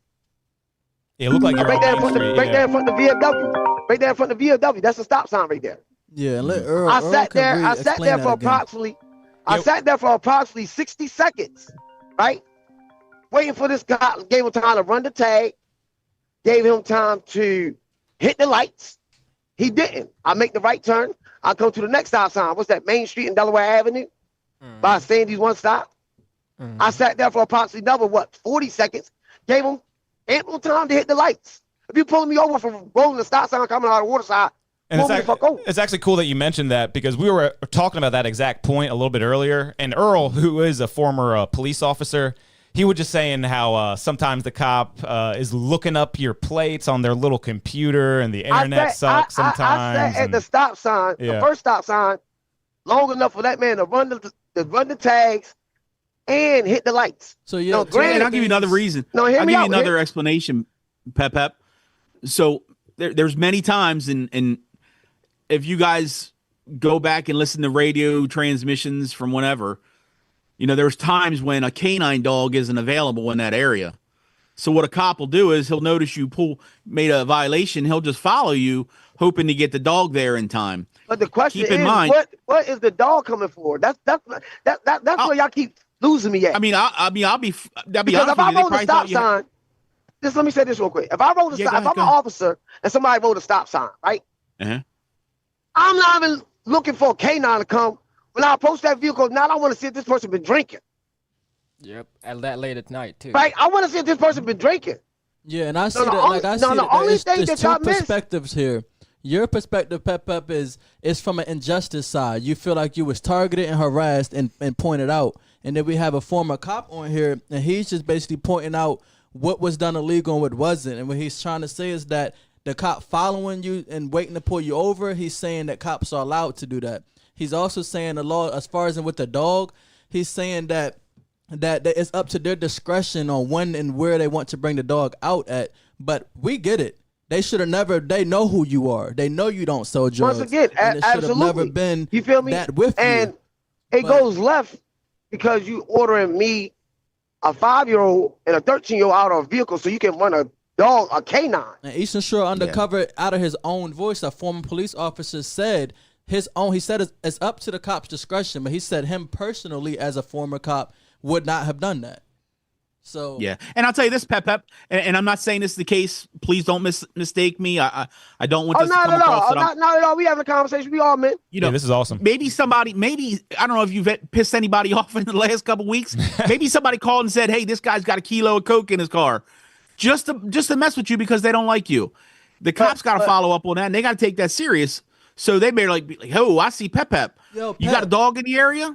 And there's no dog over here. Can you and correct me if I'm wrong, but the canine dog wasn't a Salisbury City dog. It was they were Wacomico County or State Police. It was Salisbury, correct. Right? It wasn't Salisbury. No, Salisbury, it was Wacomico County. Oh wow. Yeah. So maybe I'm just saying maybe that Wacomico County dog was on the other side of town and he sees if you. If a person called in and said that I had this, that, and the third. Sir, I would have been under investigation. They'd have been found. They'd have been pulling me over. But maybe you were. You just didn't know it.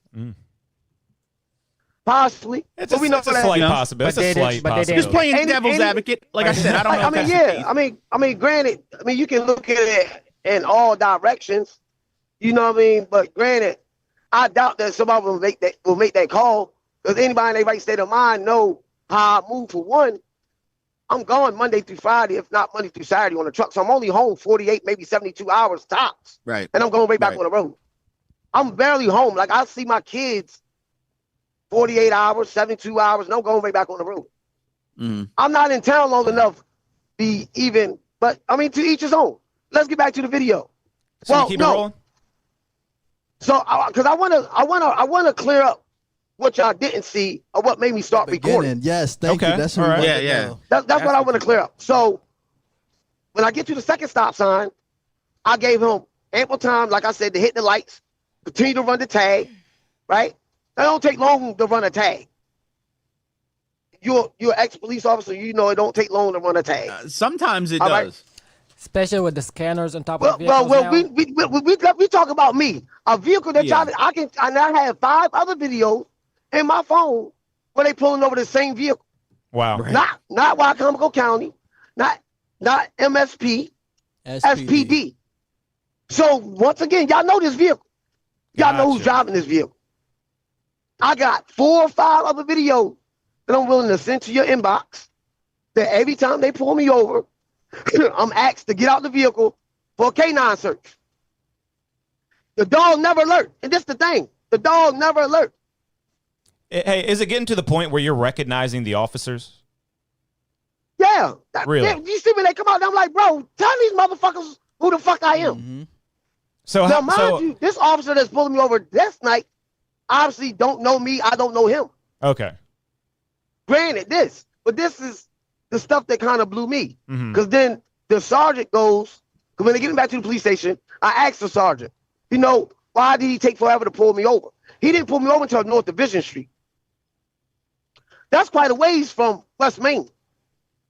Yeah, and we were talking about that, yeah. Right? So he followed me all the way up the highway. When I get to the light by North Division and Route 50, the light is red. When the arrow turns green, as soon as I make the left, he come with all the sirens. Why the fuck do you have the sirens on in a residential neighborhood like I'm running from? When you could have pulled me over. Oh, so not even just the lights, the sirens were blaring? That's super the sirens insane. too. If he That's pulled a you little over, weird. Now, at this if he point, pulled you over with the your ass is sirens, disturbing the peace. Yeah, absolutely. Now the charges supposed to be flipped. Yeah. You get what I'm saying? Now you are pulling me over in a residential neighborhood with sirens and the lights. I've been pulled So over when he many approached the times, vehicle- but never with sirens. That would freak me out. Now honestly. hear me out. So when he approached the vehicle, my thing is, why are you pulling me over with sirens on like the fucking running from me? That's crazy, yeah. That's what I said to him. He like, do you know the speed limit on 50?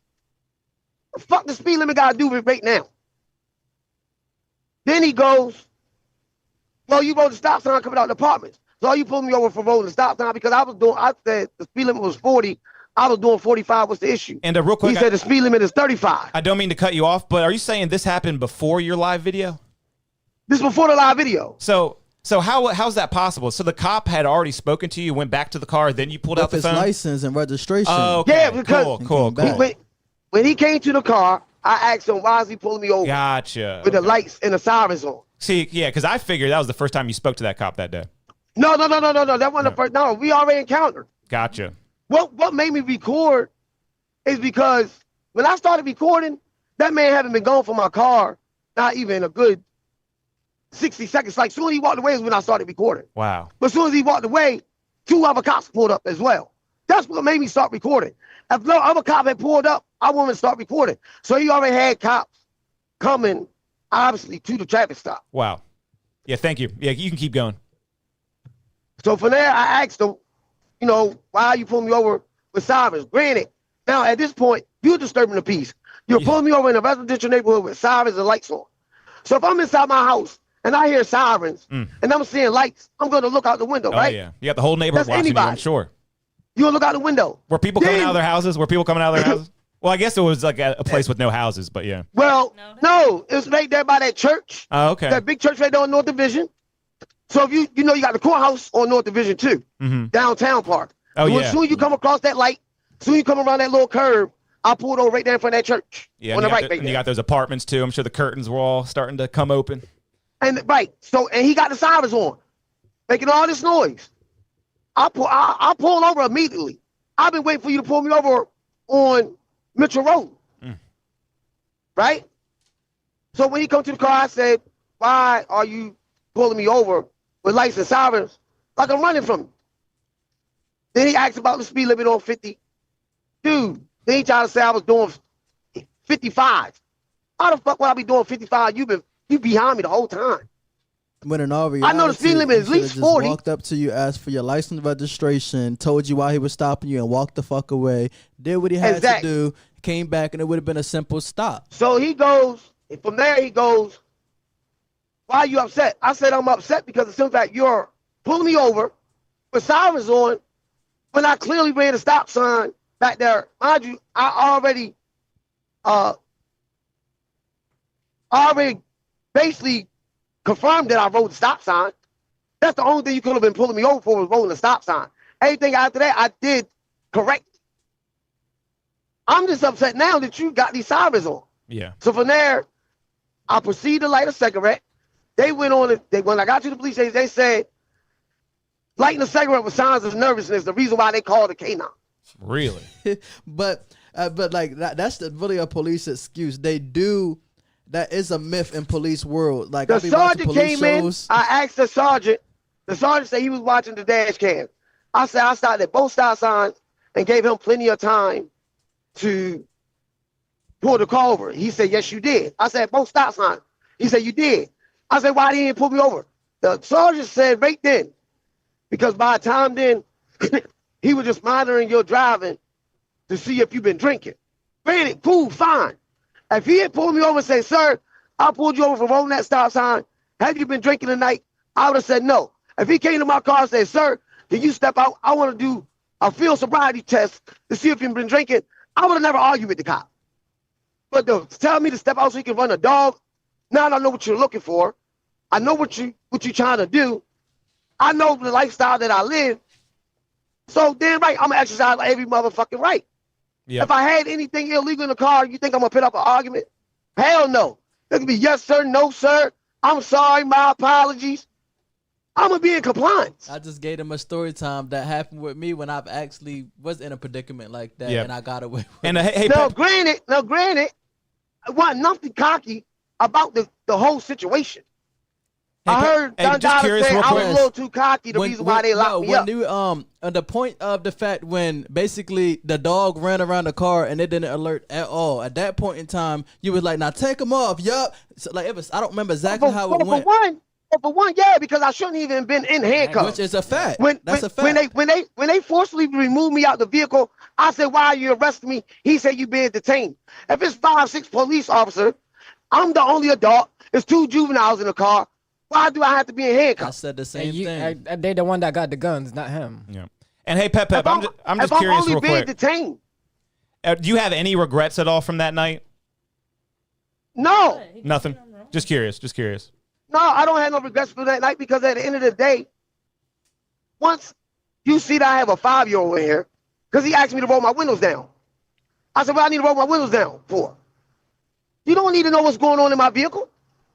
I don't need to roll my windows down. So he's shining a light in the back, see my 5-year-old.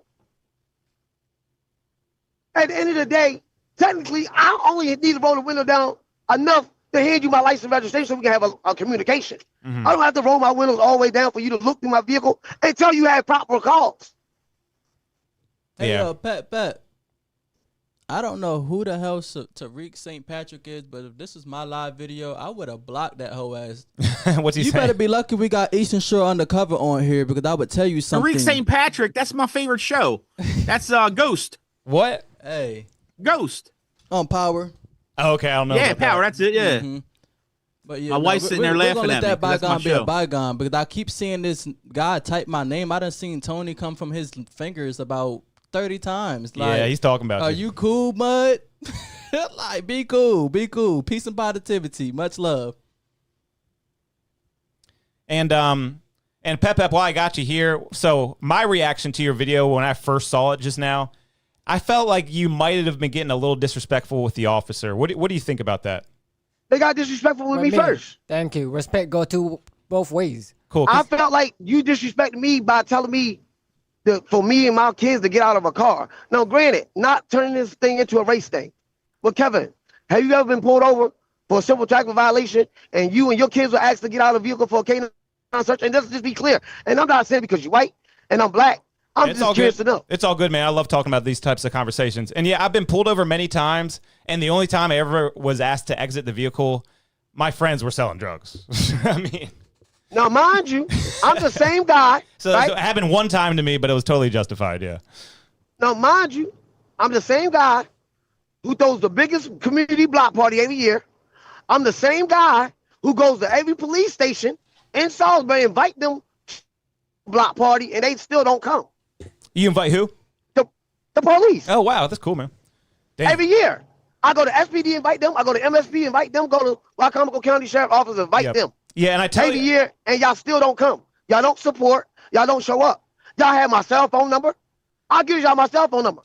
If I'm out, I'm not gonna give you my cell phone number. Be volunteering to give you my cell phone number. Yeah, if I know I'm out here still getting my hands dirty. The more context that you add and the more perspective, it definitely So changes some things. Patrick, when I become mom, like all last year for this year for the block party, I told the give your police. mom public assistant housing.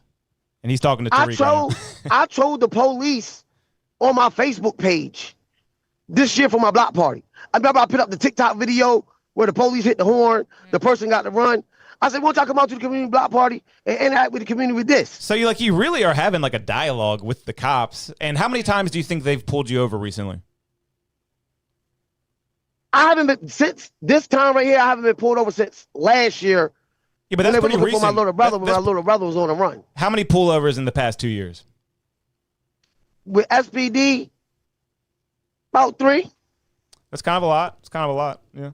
And mind you. Hold on. Did you say 3? Yeah. That's not a lot, though. Yeah, it's not a lot. But the thing is, I was thinking you were thinking like 10 or 20 stops. I mean, I can tell you there are guys in Ocean City that we knew were had a checkered past that we would pull over every night. Damn. I mean, now that it really just was is wrong. how the stops are done. They're conducting these stops wrong. I've been stopped if way I can more than that in 2 years, and I done had about 3 bad ones. I done had about 9 great ones. Yeah. But if I can just say something, and this is something that Tony said earlier. I think part of the issue is I don't even think you realize you do it, Pep. It's just you're a very emotional person. Yeah, it's just the way you talk, man. It really is. So when you talk, aggressive, like you're making me nervous sitting here, and I'm in my own damn house. I mean, well, anybody that know me, my family, period, like we talk loud. Yeah. I talk aggressive. And if anybody that know me, like I talk aggressive. But if somebody don't know you, if you don't know me, you don't know how to take me. Granted. Exactly. Granted, I'm not disputing that. But at the end of the day, as a cop, you gotta need to learn to deal with different personalities. You deal with different people every day in the world. 100%. Justice, right? Everybody attitude is not the same. Yeah. Yep. I didn't get disrespectful until they got disrespectful. One thing about me when dealing with the police, when you pull me over, I'm very in compliance. Okay, so when you start to do things just to abuse your authority, now we have an issue. All right, so I want to talk about disrespect here. So when you say the cops were disrespectful to you, are you simply talking about the fact that they wanted you to get out the car, or was it the way they were talking to you? The way they were talking to me. So, like, what kind of stuff were they saying, and like, what kind of way? Like, was it, not really the way they were talking to me. The disrespect came when you came and asked me to step out my vehicle. Cool. So that's what I meant. So, like, you asked me and my kids to step out of the vehicle in 20-degree weather. So it's not like at 9:30 at night, and I'm down the street from my house. I live over there in that area. Mm-hmm. But they weren't saying any, like, I don't know, derogatory words or like yelling or like maybe anything like that. It was just simply the fact. You'll see the video. Yeah. Should we keep it rolling? I asked for a supervisor. Let's keep it rolling for a little bit. Child in here. You ain't got no proper cause to run no dog around my vehicle, period. You ain't got no proper cause to pull me out my vehicle. I'm not stepping out. Man, listen, I own my own tractor trailer business. Y'all know who I am. Y'all ain't got no reason to have me step out no vehicle, none of that. I'm not stepping out no vehicle. I got a 5-year-old in here. I got a 13-year-old in here. We on our way home. You ain't got, man, the kid's not staying in no car. Any other time you pull a vehicle over, I got another video where y'all simply said, can't nobody be in the car for a dog to run around it. Well, from the canine officer, he's saying the kid. Man, I'm not stepping out my vehicle. Oh, man. Y'all want to snatch me out of the vehicle, and I'm alive. That's fine. Okay, so yeah. Know what y'all dealing with. I got the right. Call your super. So right there, you said you weren't going to step out and that they could snatch you out. Do you feel like... Yeah, because he said, because I know, listen, I done went through it with him before. Yeah. I can show you another video where they asked me to step out. I'm telling them no. And that's the perspective I was missing for sure. You will be forcibly removed out. So I already know where this is about to go. This ain't my first rodeo with them. I can send you another video, and it goes the same way. So you don't think if you just kind of hopped out? Can I give you a... Oh, my bad. Keep going, Earl. Can I give you just a little bit of advice from man to man? Yeah, of course. So going back to your first statement, you said you need probable cause for the canine search. Just so you know, that's not true. I say, what's your probable cause? Yeah, see, they don't need anything. So basically, the Supreme Court has ruled that you have no expectation of privacy around the exterior of your car. Now, they can't put the dog inside your car and say, go find drugs, but they can walk that dog around the exterior of your vehicle to sniff for the odor of, cocaine or whatever the dog's trained to search for. But they don't need a reason. And a lot of people get mistaken and they think, well, they need a probable cause search warrant and all this other stuff. And that's just not the case. I just want you to know that for the future. It may make your life a little bit easier. Second, as I was explaining to these guys a little bit earlier, if you read up on case law, Pennsylvania versus Mims gives an officer the authority to order you out of a vehicle. It's for their safety.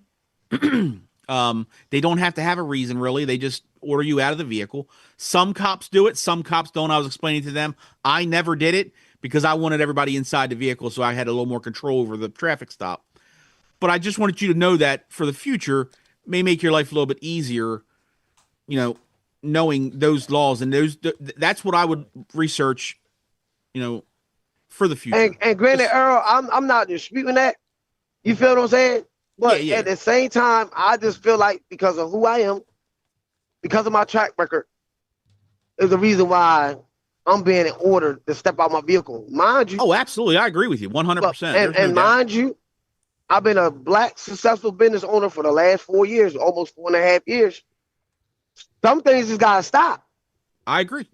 So have you reached out to Salisbury Police Department and said, look, can we sit down and, went to a whole council meeting?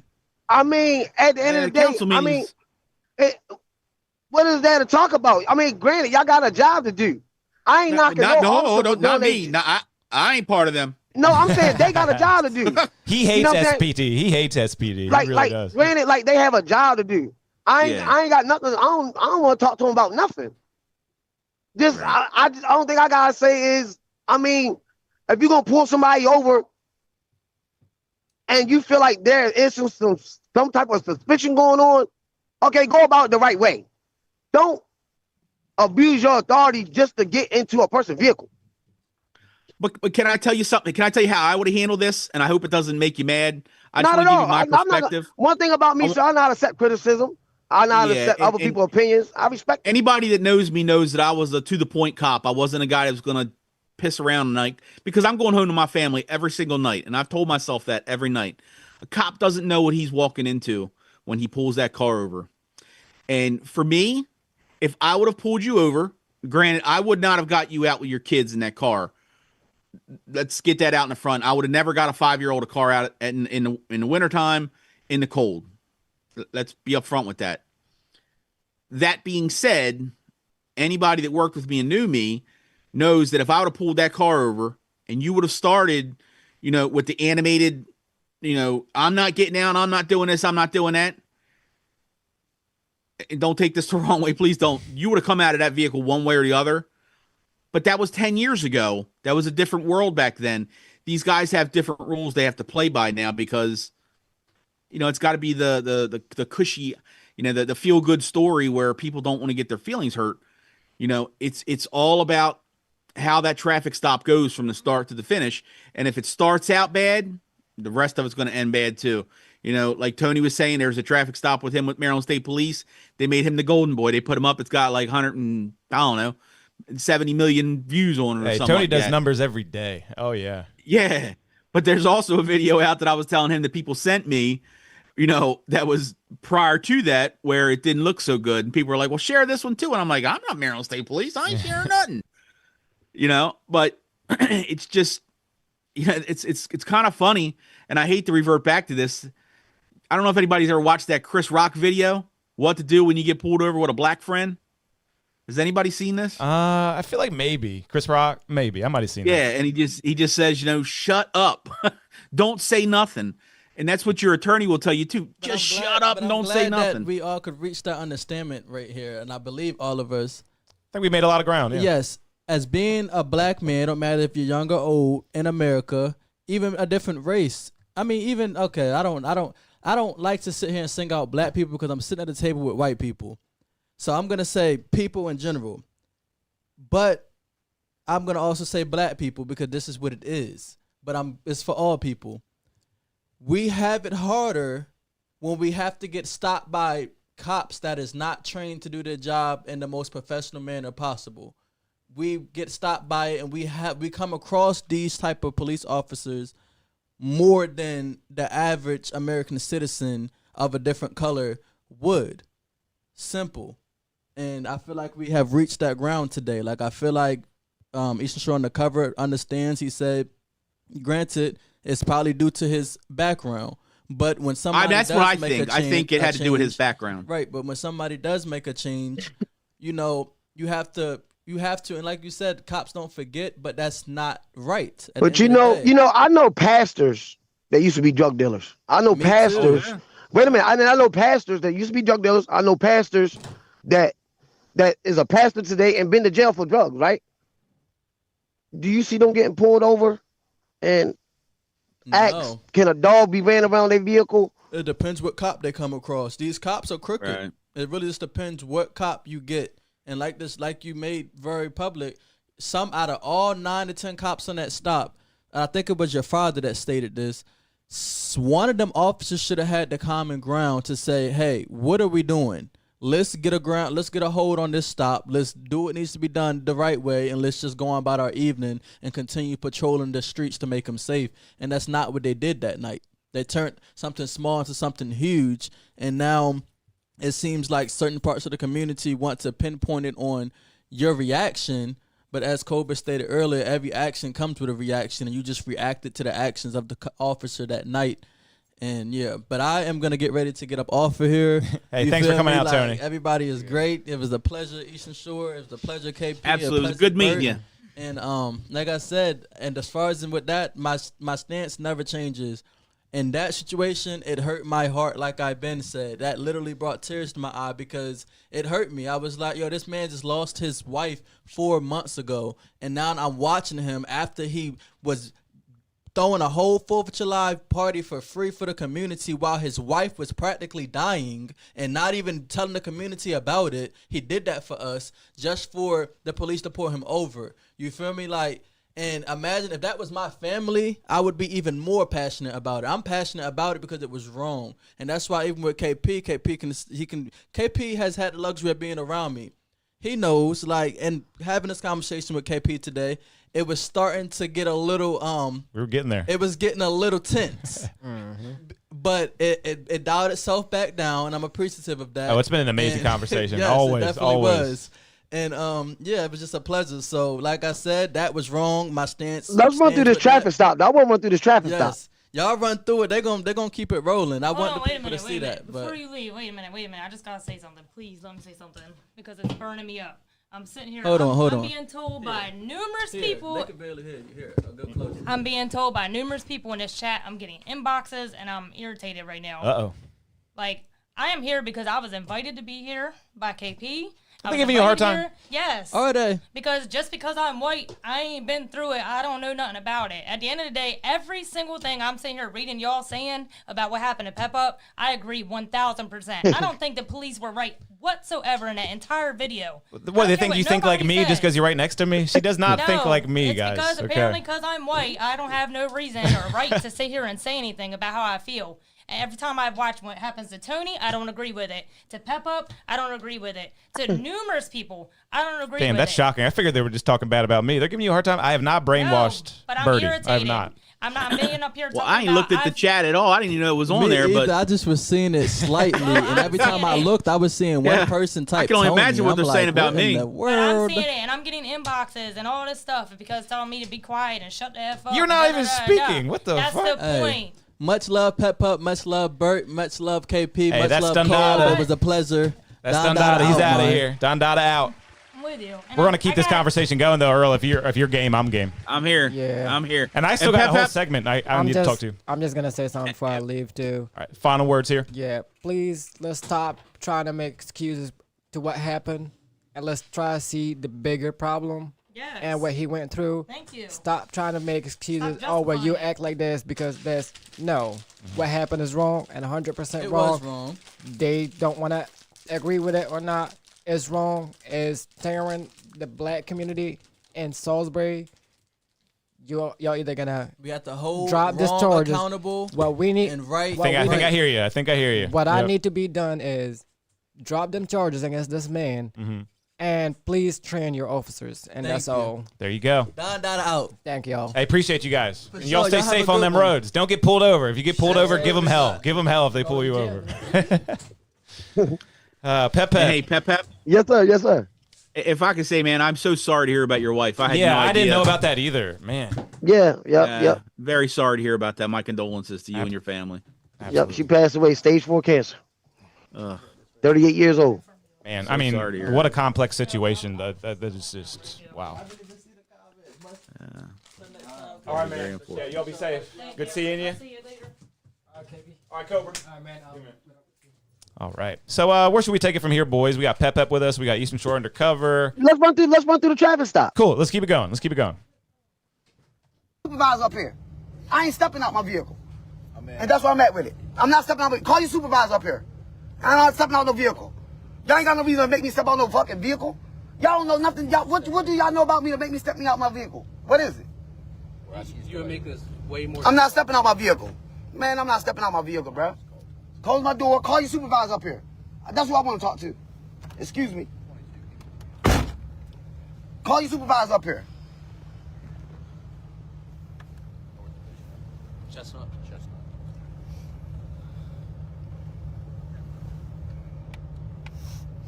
All you have to do is step out. Man, I'm not, for what? Even that simple. Give me your proper cause of why you want me to step out of the vehicle. When you could have pulled me over on West Main, bro. So a lot of people, they see that, they hear that, all you got to do is step out, and they kind of go and think, like, why didn't you just step out? But at the same time, a lot of people don't know that you've been pulled over many times and you've kind of reached your breaking point. Is that how you saw it? Yeah, that's where I'm at with it. Because, see, if I was by myself, I would have stepped out, cussed her out. Y'all have ran the dog. It wasn't alerted. I would have cussed her out. Y'all would have sent me on my way. That's usually how I go. But I got my kids with me tonight, so I'm not with that shit. Yeah, honestly, that is so much. I don't know. They were giving you a pretty hard time, and that's crazy. Yeah, but let's go with it. Yeah. Why are you so fixated on where I stopped you? Man, because why did you stop me? Extremely fixated. Because why did you stop me? Because obviously you don't know. Not stepping out, you're gonna get forced out. Okay, that's what's going on. If that's what you want. Step out. I'm not. Step Listen, out really? the car. So you gonna violate my rights? Step out. You can't cuff me. What are you cuffing me for? I'm recording. Can't they click this phone? Get this phone to. Yeah. You ain't got no reason to put me out my vehicle. Oh, yeah. I'm not. Who's that holding the phone right now? That's my 13-year-old son. Wow.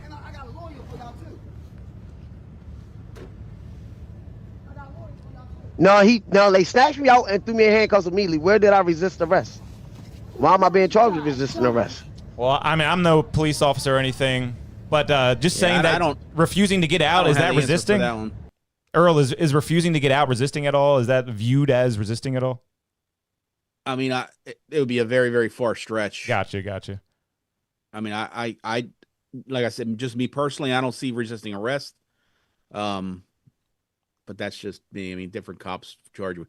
And keep in mind, you can be arrested and charged. Doesn't mean you're going to be found guilty of it in court. Mm-hmm. I'm sure you've probably got an attorney, right? Stephanie Shipley.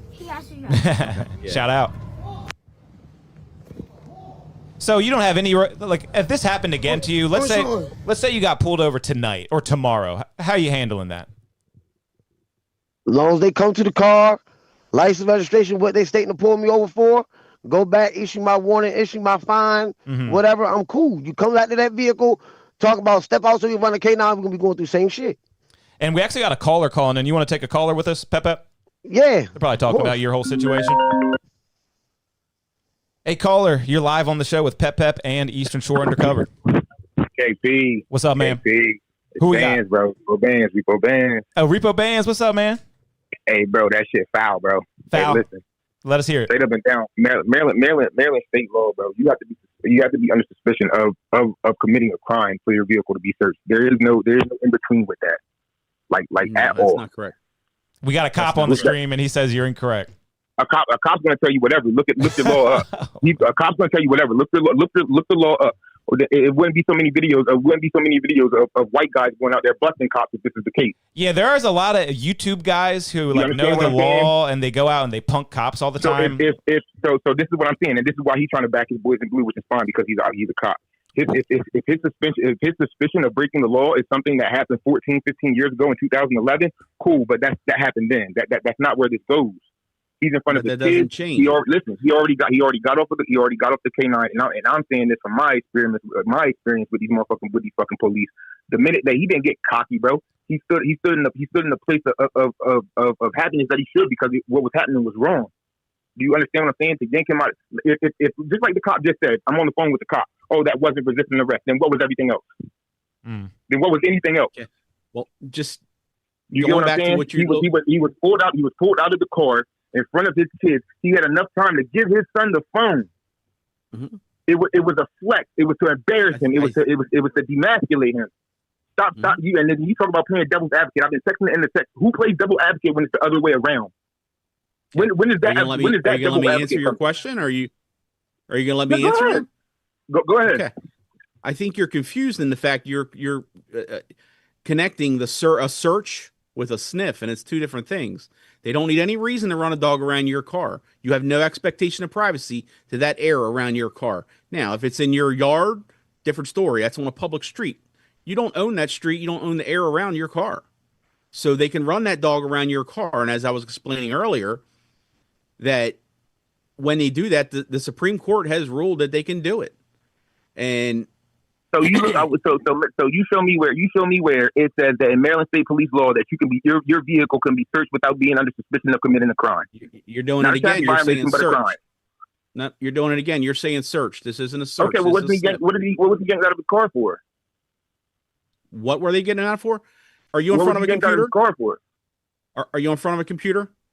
No, I said, what was he yanked out of his car for? Okay, I'm asking you a question. Are you in front of a computer or somewhere you can search something for me? I want you to look up Pennsylvania versus Mims. They don't have to have a reason. They just have to. They can get you out of the car for officer safety reasons. And the Supreme Court has ruled on it. There's also a Maryland case, and I don't remember the case. Actually, if you give me a second, I can. Well, neither here nor there. Pennsylvania versus Mims. Yeah, we trust you. We trust you, Earl. Yeah, Pennsylvania versus Mims. If you just type that up, you can read that case law, and it will explain to you that officers don't need a reason. They can get you out for officer safety reasons.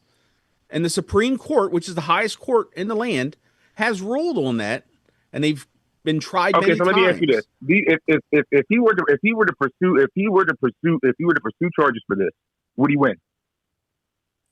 What do you mean? If he were to seek to pull a lawsuit, would he win? Well, a civil suit? Yeah. So do you win a civil suit with what happened to him? I mean, I can't answer that. I don't know. But you can't answer a lot of questions.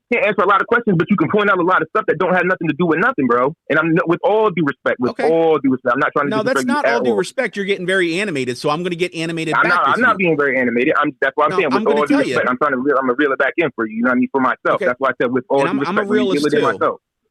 I'm a realist too, and this is the reality of it. There was no laws that were broken. I said I'm going to reel it in for myself. So I can maintain that with all due respect. I said I'm going to reel it in, not a realist. We hear you. Okay. What I'm trying to explain to you is they didn't break the law. They didn't break any laws when they were pulling this traffic stop over. No, they loopholed it. No, they loopholed it in order to embarrass the man in front of his kids, and that's where see we're going from law to morals and ethics here. So do you really think the cops? It was like personal. They wanted to embarrass him in front of his kids. Really? I'm looking at the same video too. But how would they know that his kids were in the car? Because he said it. Like when they were going to pull him over, how would they know that it was?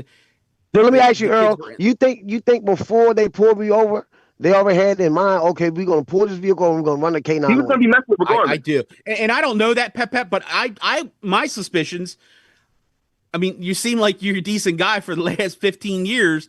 It doesn't make any sense to me of why they would pinpoint you and then run a dog around the car at that time of night with kids in the car. These guys got hearts. People, excuse me. And that's what I was yelling to them outside when they finally got me out there. My son was still in the car. Y'all could hear me yelling. I'm like, what the fuck? Y'all ain't got no heart. That's why I'm trying to understand. Oh, listen, man. I would have been the same way. I'm not going to lie to you.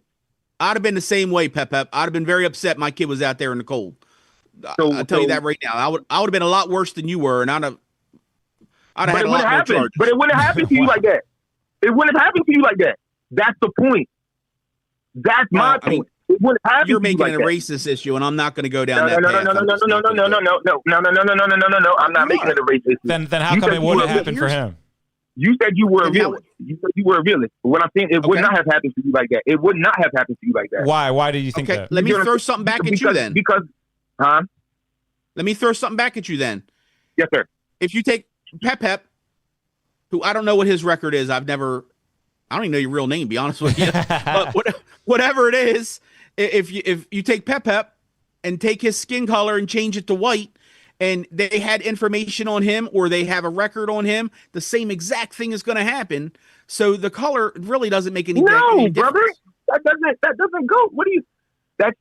You're missing the entire human nature, the actual.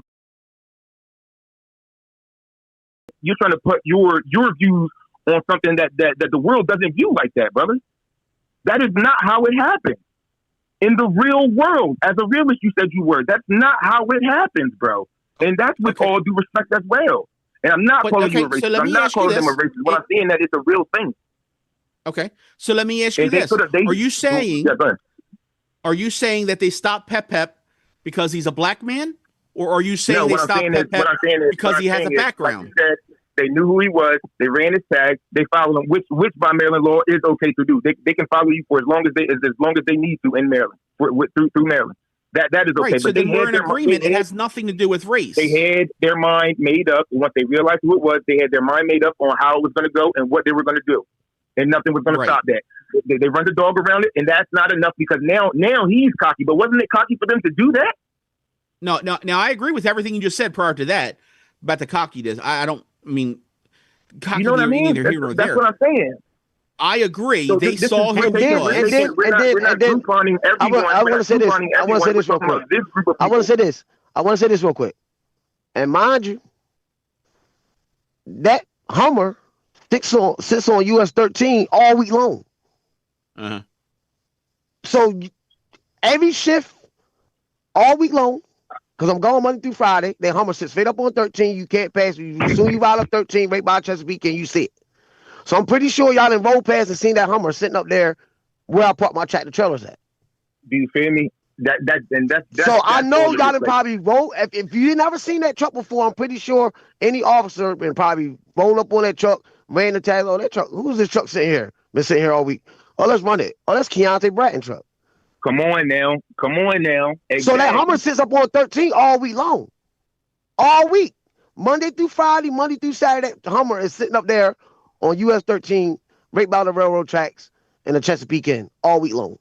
And like I was saying, bro. If and when that Hummer not there, it's a tractor trailer park there. So y'all know that I drive that truck. And the truck clearly said Pep and Sons Trucking on the side of it.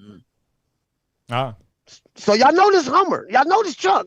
It ain't like y'all don't know this truck. Y'all know this truck. And let's get back to the traffic stop. Very broad. See, that's what I'm saying. Because that's where he just tried to get hostile with me. He just tried to get hostile with me. Y'all is a very broad term. But he's using y'all in the sense of, like y'all asked earlier in the episode, are you starting to get familiar with the episodes? Yeah, there is a y'all. Yeah, there is an attachment. Yeah, well, I'm not saying y'all as in the people on this line. I'm just speaking hypothetically. You know, just so everybody's clear and everybody understands. Just so everybody's clear and everybody understands, I can assure you there are people in the Salisbury Police Department that hate me much, much worse than they will ever hate either of you. So okay. So yeah, Earl I don't drive through Salisbury. Him and the SPD do not me get along. personally, I just read comments on the SPD page of people. You know, at the end of the day, everybody's entitled to their own opinion.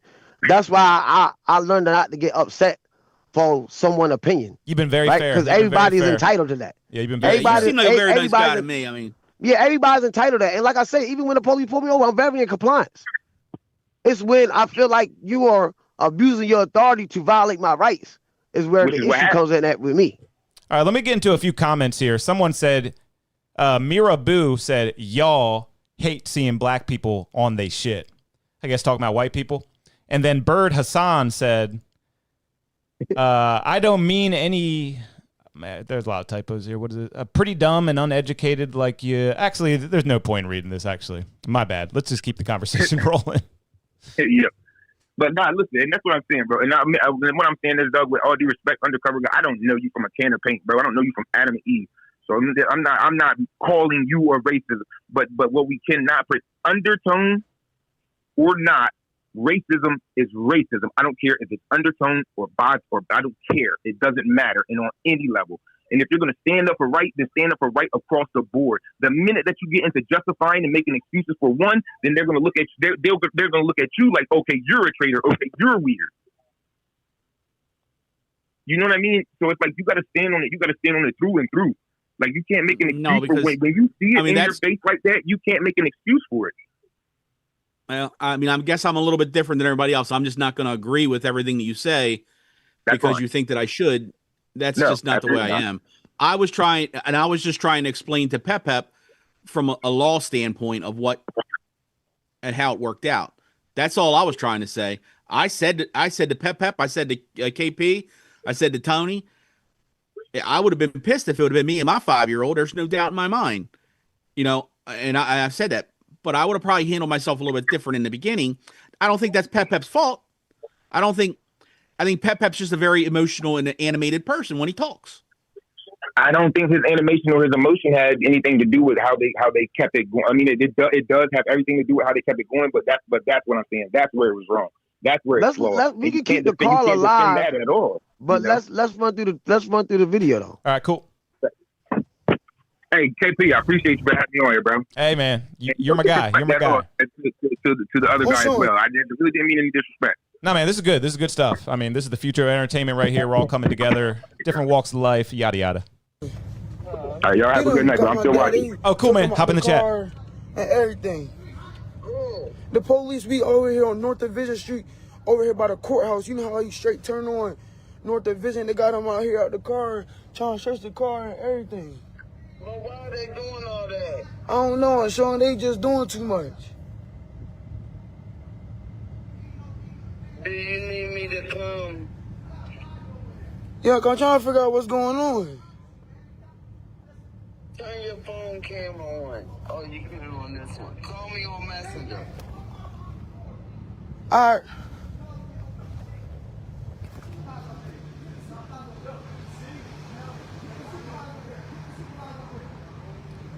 So you also said that they pulled you over with the sirens on. Was it like a whoop whoop kind of thing, or were they on for a while? No, they was on for a while until I stopped. Gotcha. In a residential neighborhood now. Yeah.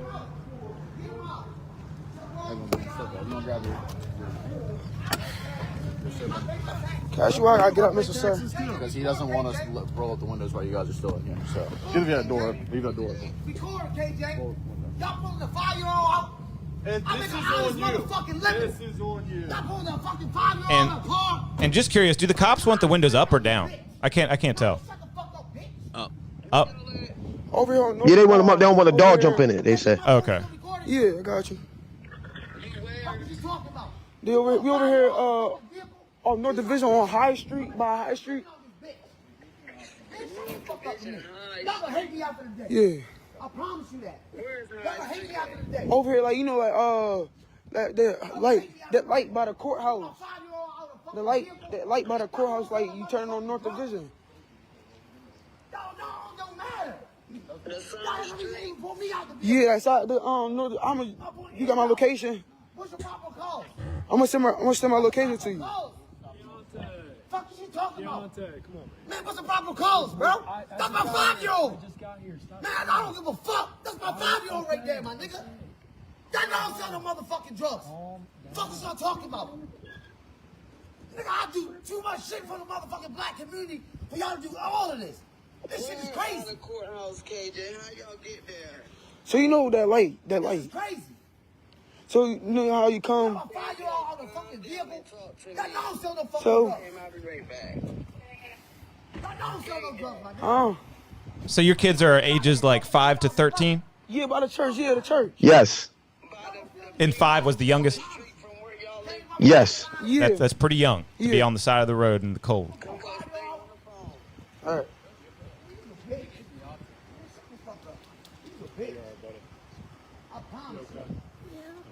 Yeah, I know. You can hear him say, I'm cold. Were they dressed for the cold? I mean, he had a coat on. But you know. My 13-year-old had on like a thin Nike. Yeah, but after 10, 15 minutes, it definitely wears on you. Come on, come on. Keep recording me. All right.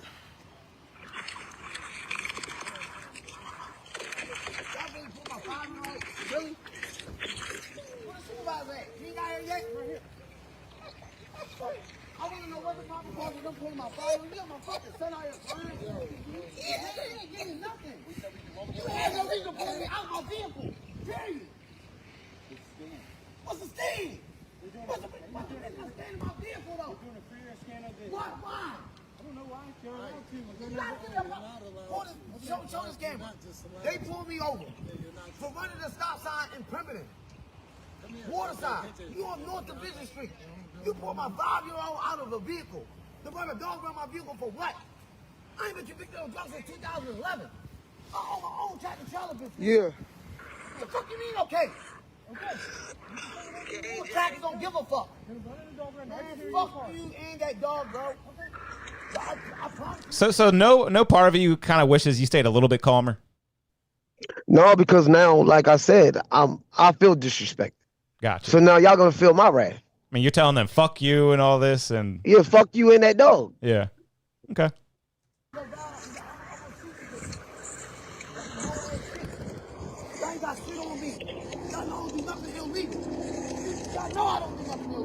Oh yeah, and do you truly think it's personal from these police officers, or maybe a select few, and some are going along with it? Like, what's your thoughts on that?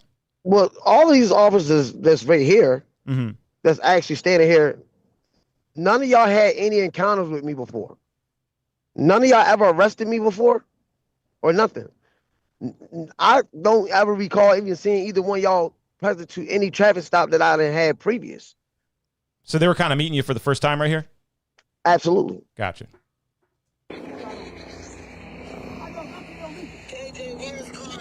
Here. Just go around the back of the car.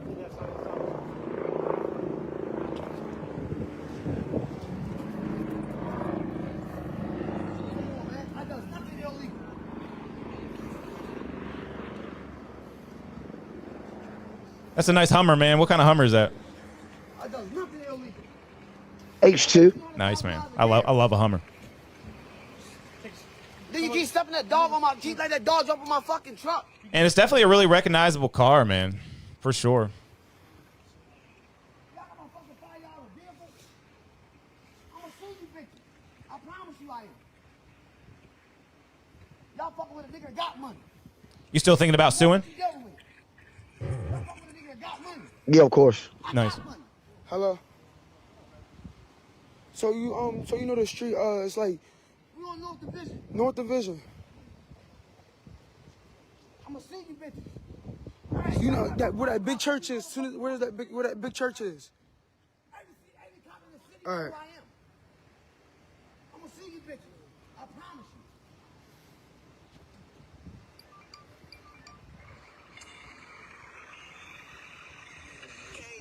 you. Yeah. What happened? Turn the camera back on. What happened? Her, on Sean, on Tasha calling. Cause on Tasha was calling. Where's she at? I don't know, she said she would pull up.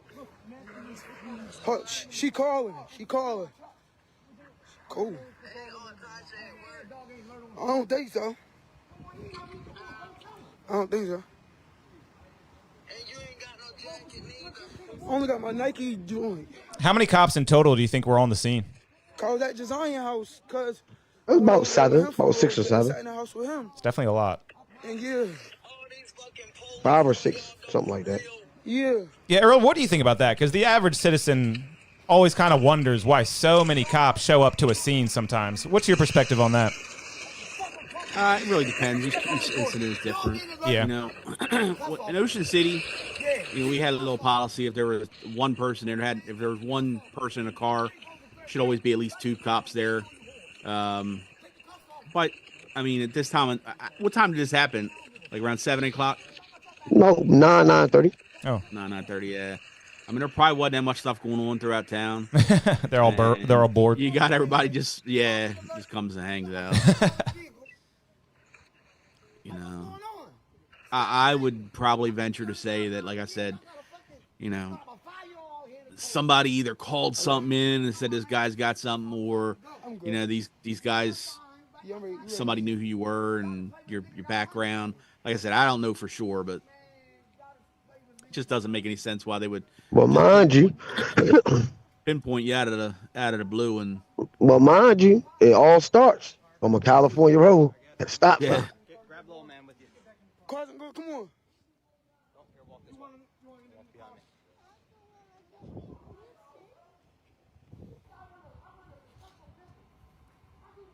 So this video ends up with you in the back of a cop car going downtown? Yes. So what happened to the kids and everything? My sister took them. Wow. So my dad's getting arrested? He's out here yelling. People are coming out of their house. If he was calm, he'd be driving away. What do you think about that, Pep? Continuously yelling and screaming out here. People are coming out of their house. I don't think it's more so because, like I said, I can send y'all 4 or 5 other videos. Mm-hmm. So it was really like a breaking point kind of thing.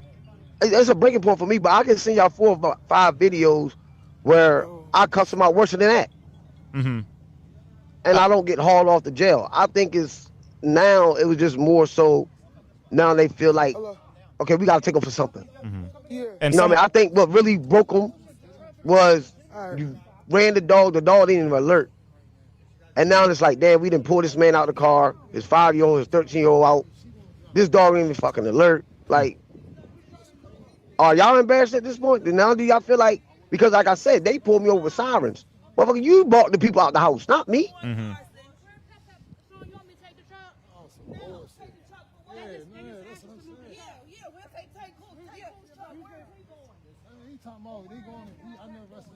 Oh yeah, someone asked in the chat. It'll be a very interesting case to see what happens.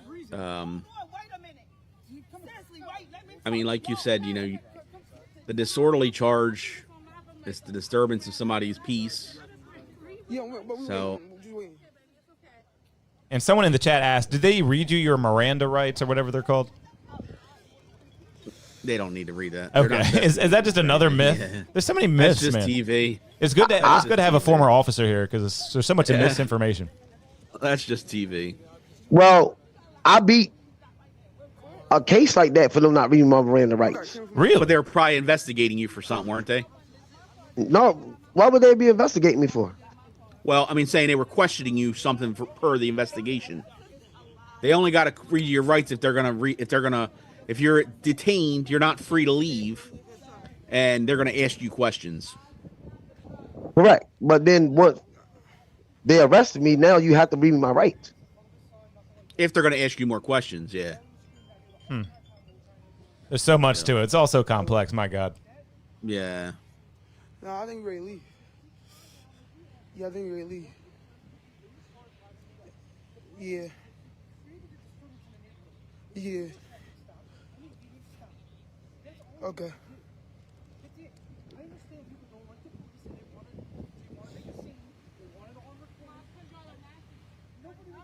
I don't know any of the guys that are there, except for that one bald guy, You know it. right there, the state trooper, and he's a good dude. Okay. He is.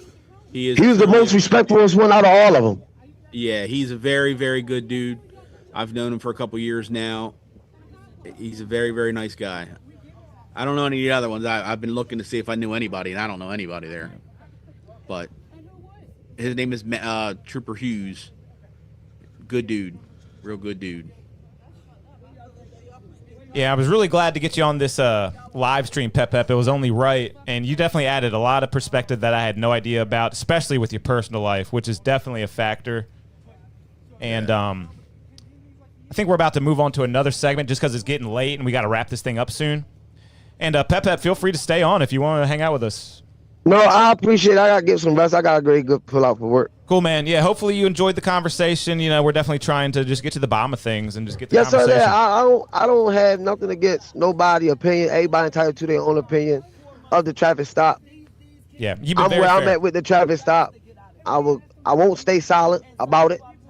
I felt like what happened that night was wrong, and I'm gonna do whatever need to be done and make sure justice is served on this, because you can't just keep pulling people over and then want to, like I said, abuse your authority to violate their rights. Yeah, I mean, they gave you a super hard time, yeah.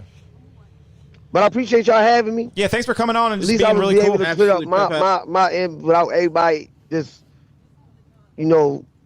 trying to voice their opinion of how I should have reacted. Yeah, I mean, 99% I don't regret how I of the people reacted. agree I with you. reacted how I reacted for a variety of reasons. Like I said, Yep. this is not my first time going through this with them.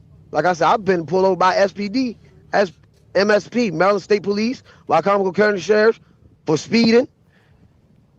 And it never leads to this. When Wycomico County snatched me out of my vehicle because I know they have an open investigation, and I can't even name the last time I've been pulled over by a sheriff. Mm-hmm. Come here. It's always been SPD.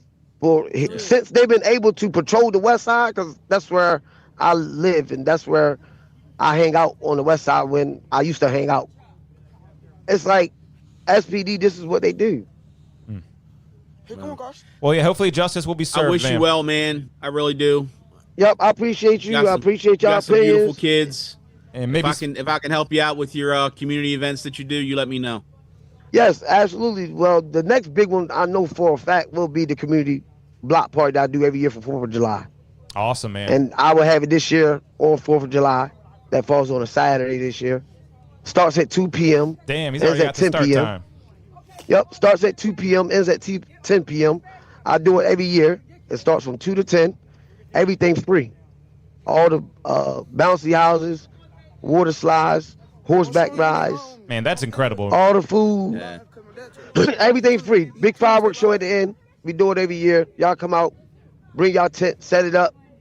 Enjoy yourself. That's amazing. Yeah, I got to get you on the podcast sometime too, bro. Enjoy the rest of your night. Sir. Yep, absolutely. Thank y'all. Be safe, man. All right.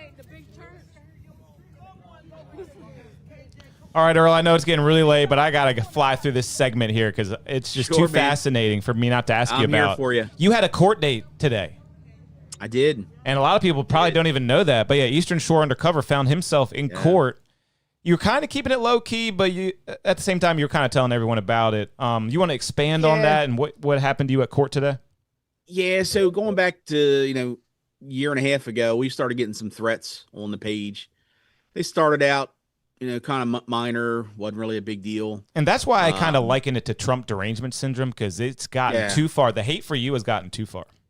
Yeah. And I get threats all the time. I mean, I literally probably 5 times a day I get threats. That's got to be Most tough. of them I click the button, I ban them, and I move on. Yeah. This one particular one started coming in through the emails.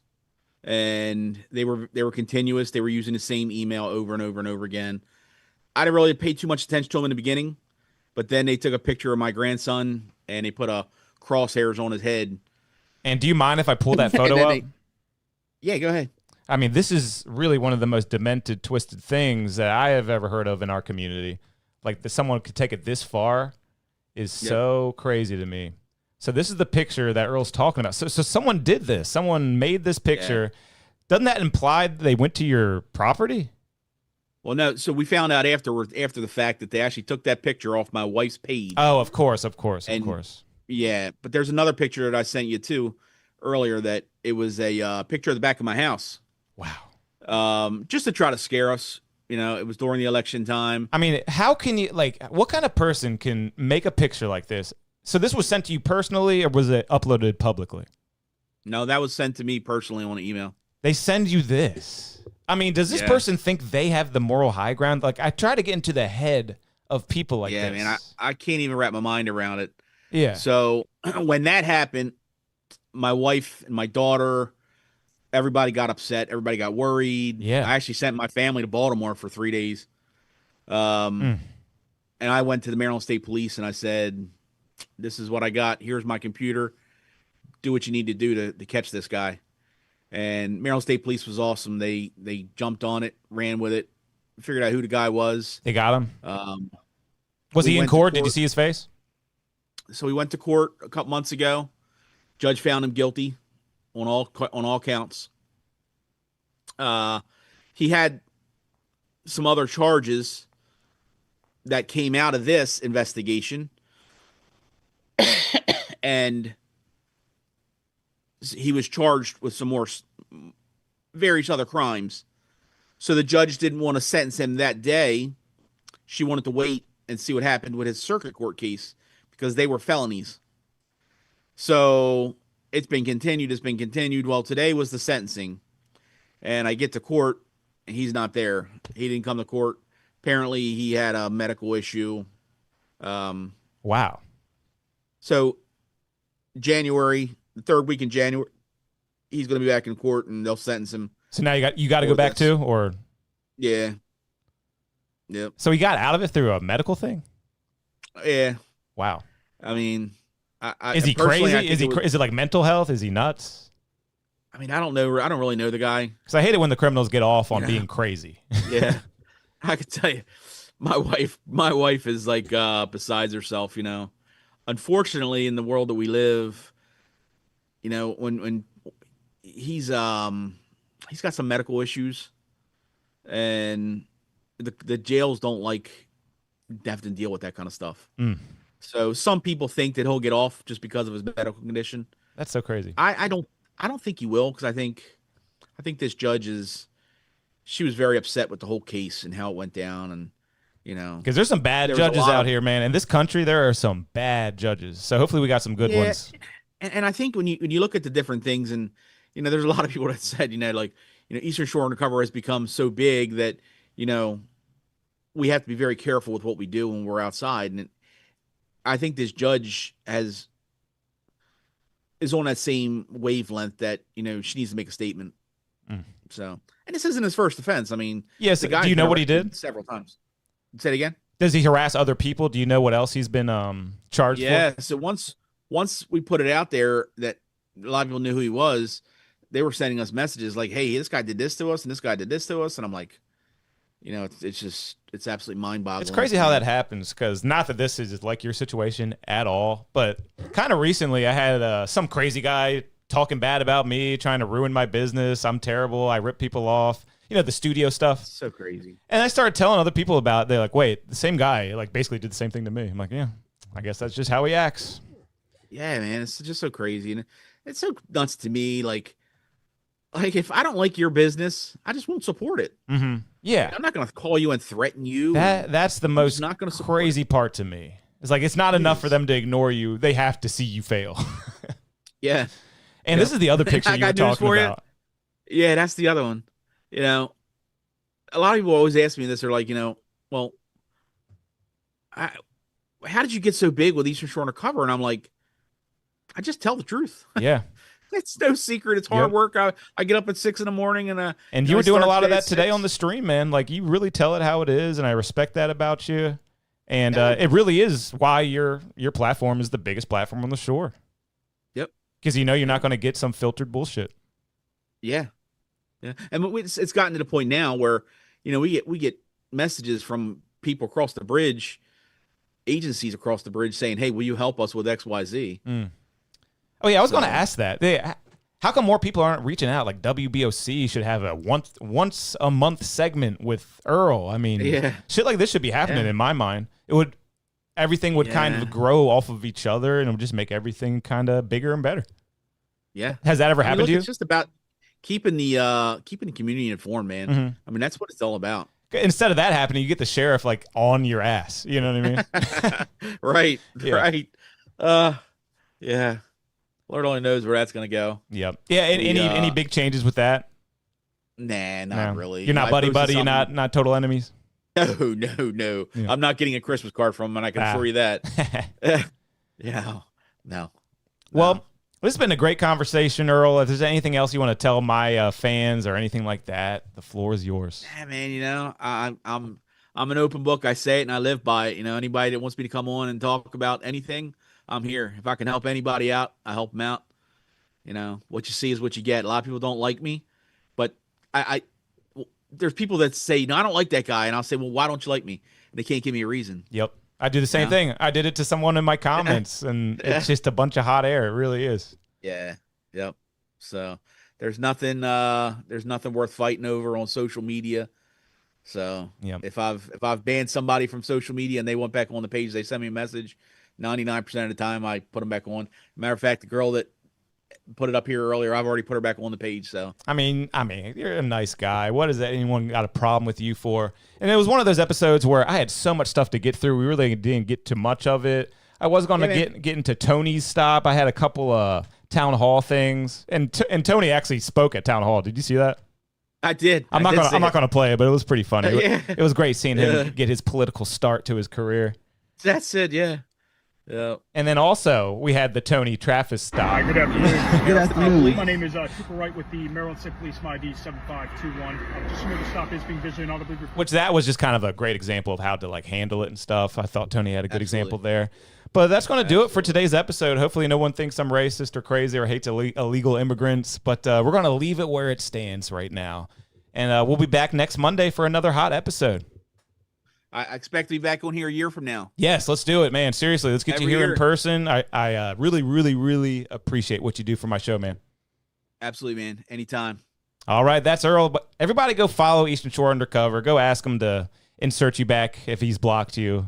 He'll do it. Absolutely. All right, Earl, you have a fantastic night. Take care, brother. Wow, that was crazy, and that was really kind of what I wanted the episode to be. I wanted to get into the hard topics. I wanted different opinions because I hate an echo chamber where everyone is just saying the same thing. Because I'd be thinking a little bit different, guys. Guilty. I'd be thinking a little bit different than a lot of you people in the chat. And it's time for me to get my real opinions out there. Not that I said anything that wild, but some of you made me feel like I was saying some crazy shit today.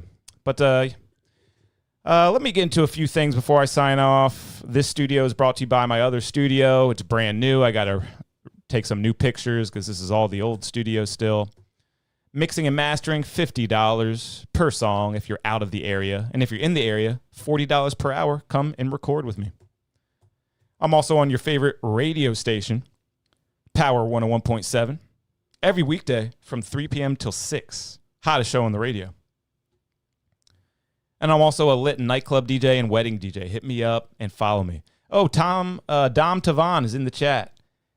Man, we talked a lot about you today. Tony could not stop talking about Dom Tavon. And he says, yeah, did you see the part where he said, let's not tear down other black people, then hopped on here and did such that? Oh, you talking about Tony? Hey, we'll get you on. I'll get you on. Tom Tavon. I got no problem with another juicy conversation. Maybe we can schedule something. And what else did I want to play? Oh, yeah, I got music out, guys. I got music. Get them drinks up and party right this holiday season or whenever. I got a song. It's called Party Right by DJ KP, doing numbers on all platforms. If you like EDM and you like partying the right way, you got to check this track out. And even bigger than that, I got a song with the one and only Trap Beckham. That is Mr. Birthday Bitch. I know everyone has heard Birthday Bitch, one of the most requested songs in the history of nightclubs. Well, I have a song with that same artist. It's called On Go. It's a twerk anthem.